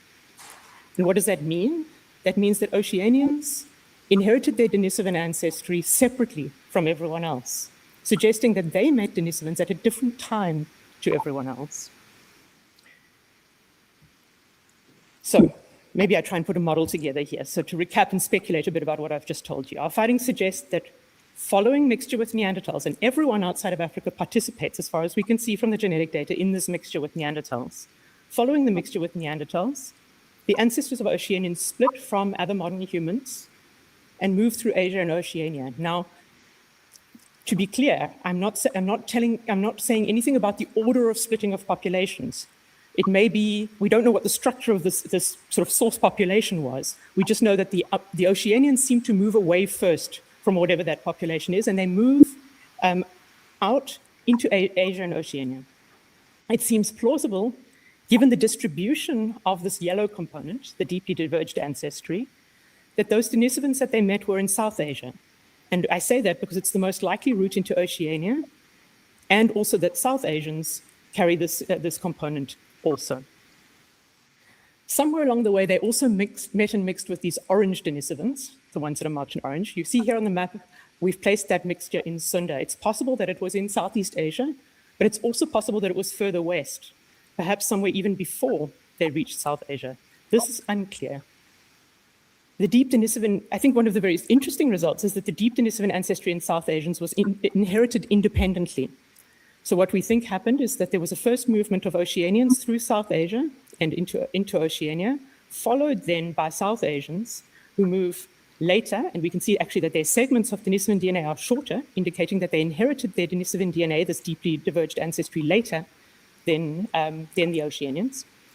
And then what happens in other Asian groups is a little less clear, and this is largely because there's been a lot of migration among Asian groups subsequently. But we think that other Asian groups likely followed a different route, and the reason that we think it was probably a different route is they don't carry this yellow ancestry. So if they'd moved through South Asia, we might expect that they would carry some yellow ancestry. They don't. So we propose that they may have moved further through a route that was further north. In support of that idea is that the Denisovan ancestry they carry, this red ancestry, is closely related to Denisovans that we find in Denisova Cave and Bashir Karst Cave. So overall, these results are consistent with a single out-of-Africa event into an out-of-Africa hub, followed by multiple migrations into Asia, with Oceanians descending from an early wave of modern humans that reached Oceania via a route through South Asia. To briefly finish, we also see that there are some populations that moved into Asia and didn't meet Denisovans. So in work done by Jaichi Yang, he found that the early Jomon and hunter-gatherer population in Japan seemed to carry little or no Denisovan ancestry, suggesting that they got through Asia separately from other East Asians and didn't interact with Denisovans. They got this tiny bit of Denisovan ancestry, probably later by mixture with other East Asian populations. So in summary, ancient DNA provides us with a really powerful tool for starting to tease apart how and when and where people moved out of Africa into the Near East and then beyond into the rest of the world. What would be really useful for us now would be genomes from these deeply diverged Denisovans. They would allow us to really identify that we're right, firstly about this mixture, and when and where they were present. So I hope that that's the next thing that I'll be able to talk about in some years to come. Thank you very much to you for listening, and acknowledgements to all my colleagues who make. Yeah, they want to sit here, man. Listen, they want to argue with us about all kind of stuff, man, but they just ain't got it. They ain't got it. They ain't got it. The science on our side, straight up. We've been telling these people about this stuff all this time, man. We gotta keep on playing.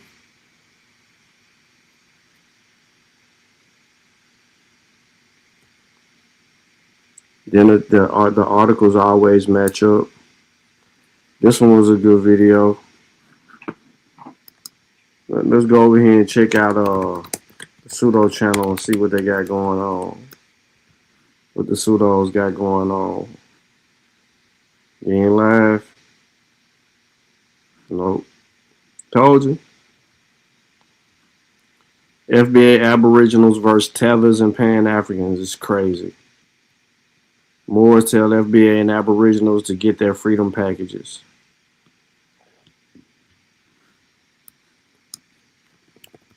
This what they are. Pseudo as hell. They just keep on using that name. I tell you how they come up, man. They just keep using that name.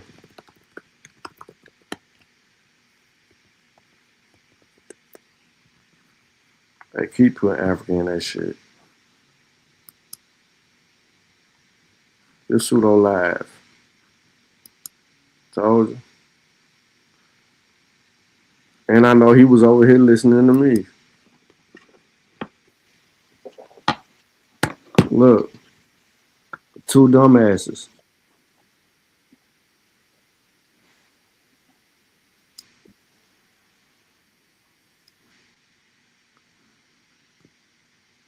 Look, surprise pop up. Judge Joe Brown speaks on FBA. Who cares? I don't care nothing about no motherfucking FBA, bro. Y'all got Judge Joe Brown out here being stupid. That's on y'all. Who all on this panel? Rude words. Also, but all the dumb motherfuckers. Yeah, I ain't hitting that link. Yeah, I ain't hitting it.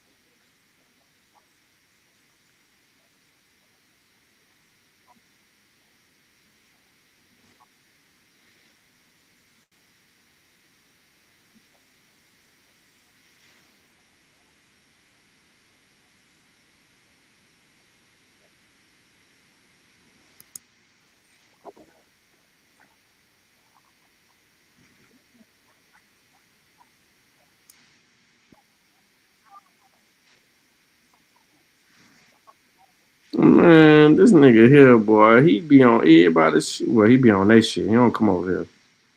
He be on that shit trolling, trying to get people on this channel.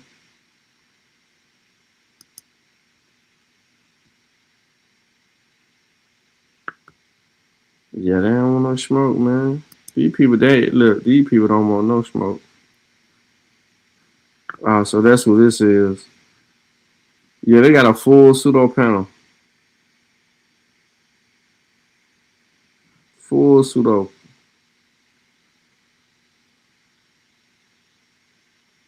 Told you she do all that talking over there, man. Be wrong with two left feet.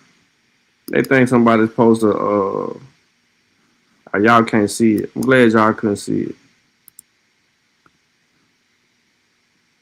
Shit, I hear that bullshit.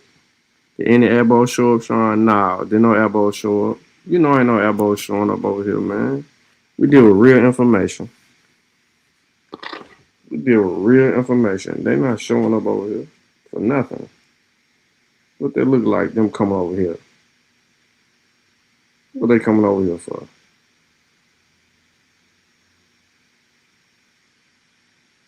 To get ran about, you know what I mean?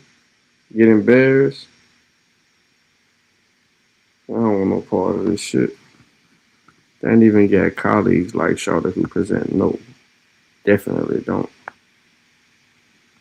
It's a level of how information is disseminated. You'll never get that out of those guys over there. They gonna make up whatever it is they gonna make up.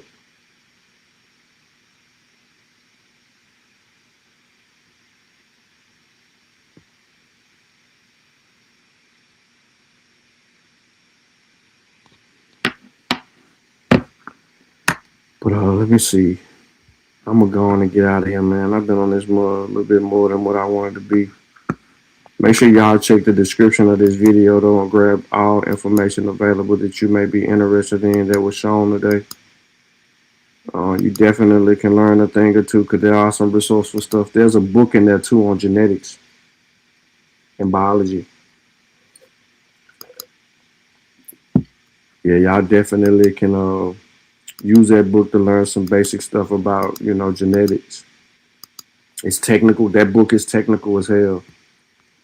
But I did make sure to provide the information regarding how the whole A00 conversation comes into play. And y'all heard it from the horse's mouth why they was in Africa. She didn't understand why they was in Africa. And then they say, white man, white man, white man. I left y'all the motherfucking, you know what I'm saying? I left y'all with the black peoples. Also arguing, giving us some information, very useful and helpful information.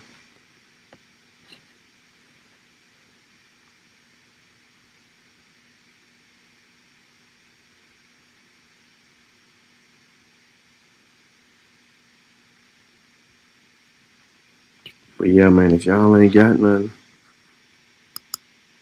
because ain't nobody gonna argue against nothing that I presented because they ain't familiar with the information.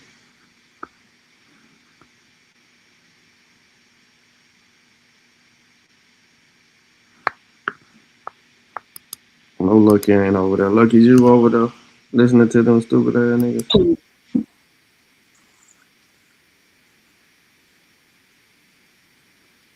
Nah. Yeah, ain't nothing going on. They don't want no smoke.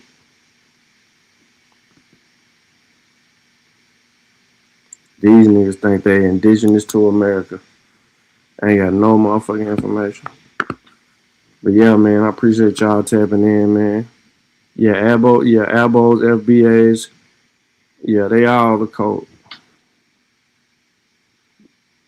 Yeah, they definitely a code. But yeah, I'm Schlad, man. Y'all enjoy the rest of y'all day. Appreciate y'all tapping in. It's your boy Sean P. and the place to be. I'm out. From Africa, but they will be able to tell you about Africa. They wouldn't be vaguely saying they from Africa, brother.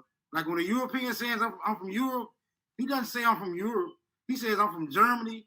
I'm from a particular province. I still got people out there, right? You know, when people say hold on. When people say they from Asia, they tell you where about from Asia they from. They tell you their province. They tell you they still got people out there. These people will confirm that they are indeed a part of their heritage. But you niggas was calling y'all African? Oh, mysteriously, you have no contact with the people you say you descend from. So I don't believe you. Bro. Hating Africa and hating the African, we ended up even hating ourselves without even realizing it. Because you can't hate the roots of a tree and not hate the tree. The roots of a tree and not hate the tree. You ain't no Indian, please try again. Everybody know you's an African. And Malcolm X said, you can't hate the root without hating the tree. Now take a look at you, you's a wannabe Cherokee. And I told you before, you need some therapy. And why you never show the genealogy? You owe your ancestors an apology. And you know they turning over inside of their graves just because you don't wanna come from a slave. So you gotta take this whip in. I caught another apple slipping. Caught another apple slipping. Caught another apple slipping. Caught another apple. Caught another apple. Caught another apple slipping. Hey, caught another apple slipping. Hey, caught another apple slipping. Hey, caught another apple. Caught another. Let's go. Caught another apple slipping. Caught another apple slipping. Caught another apple slipping. Caught another apple. Caught another apple. Caught another apple slipping. Yo, check this out, man. You wasn't already here, man.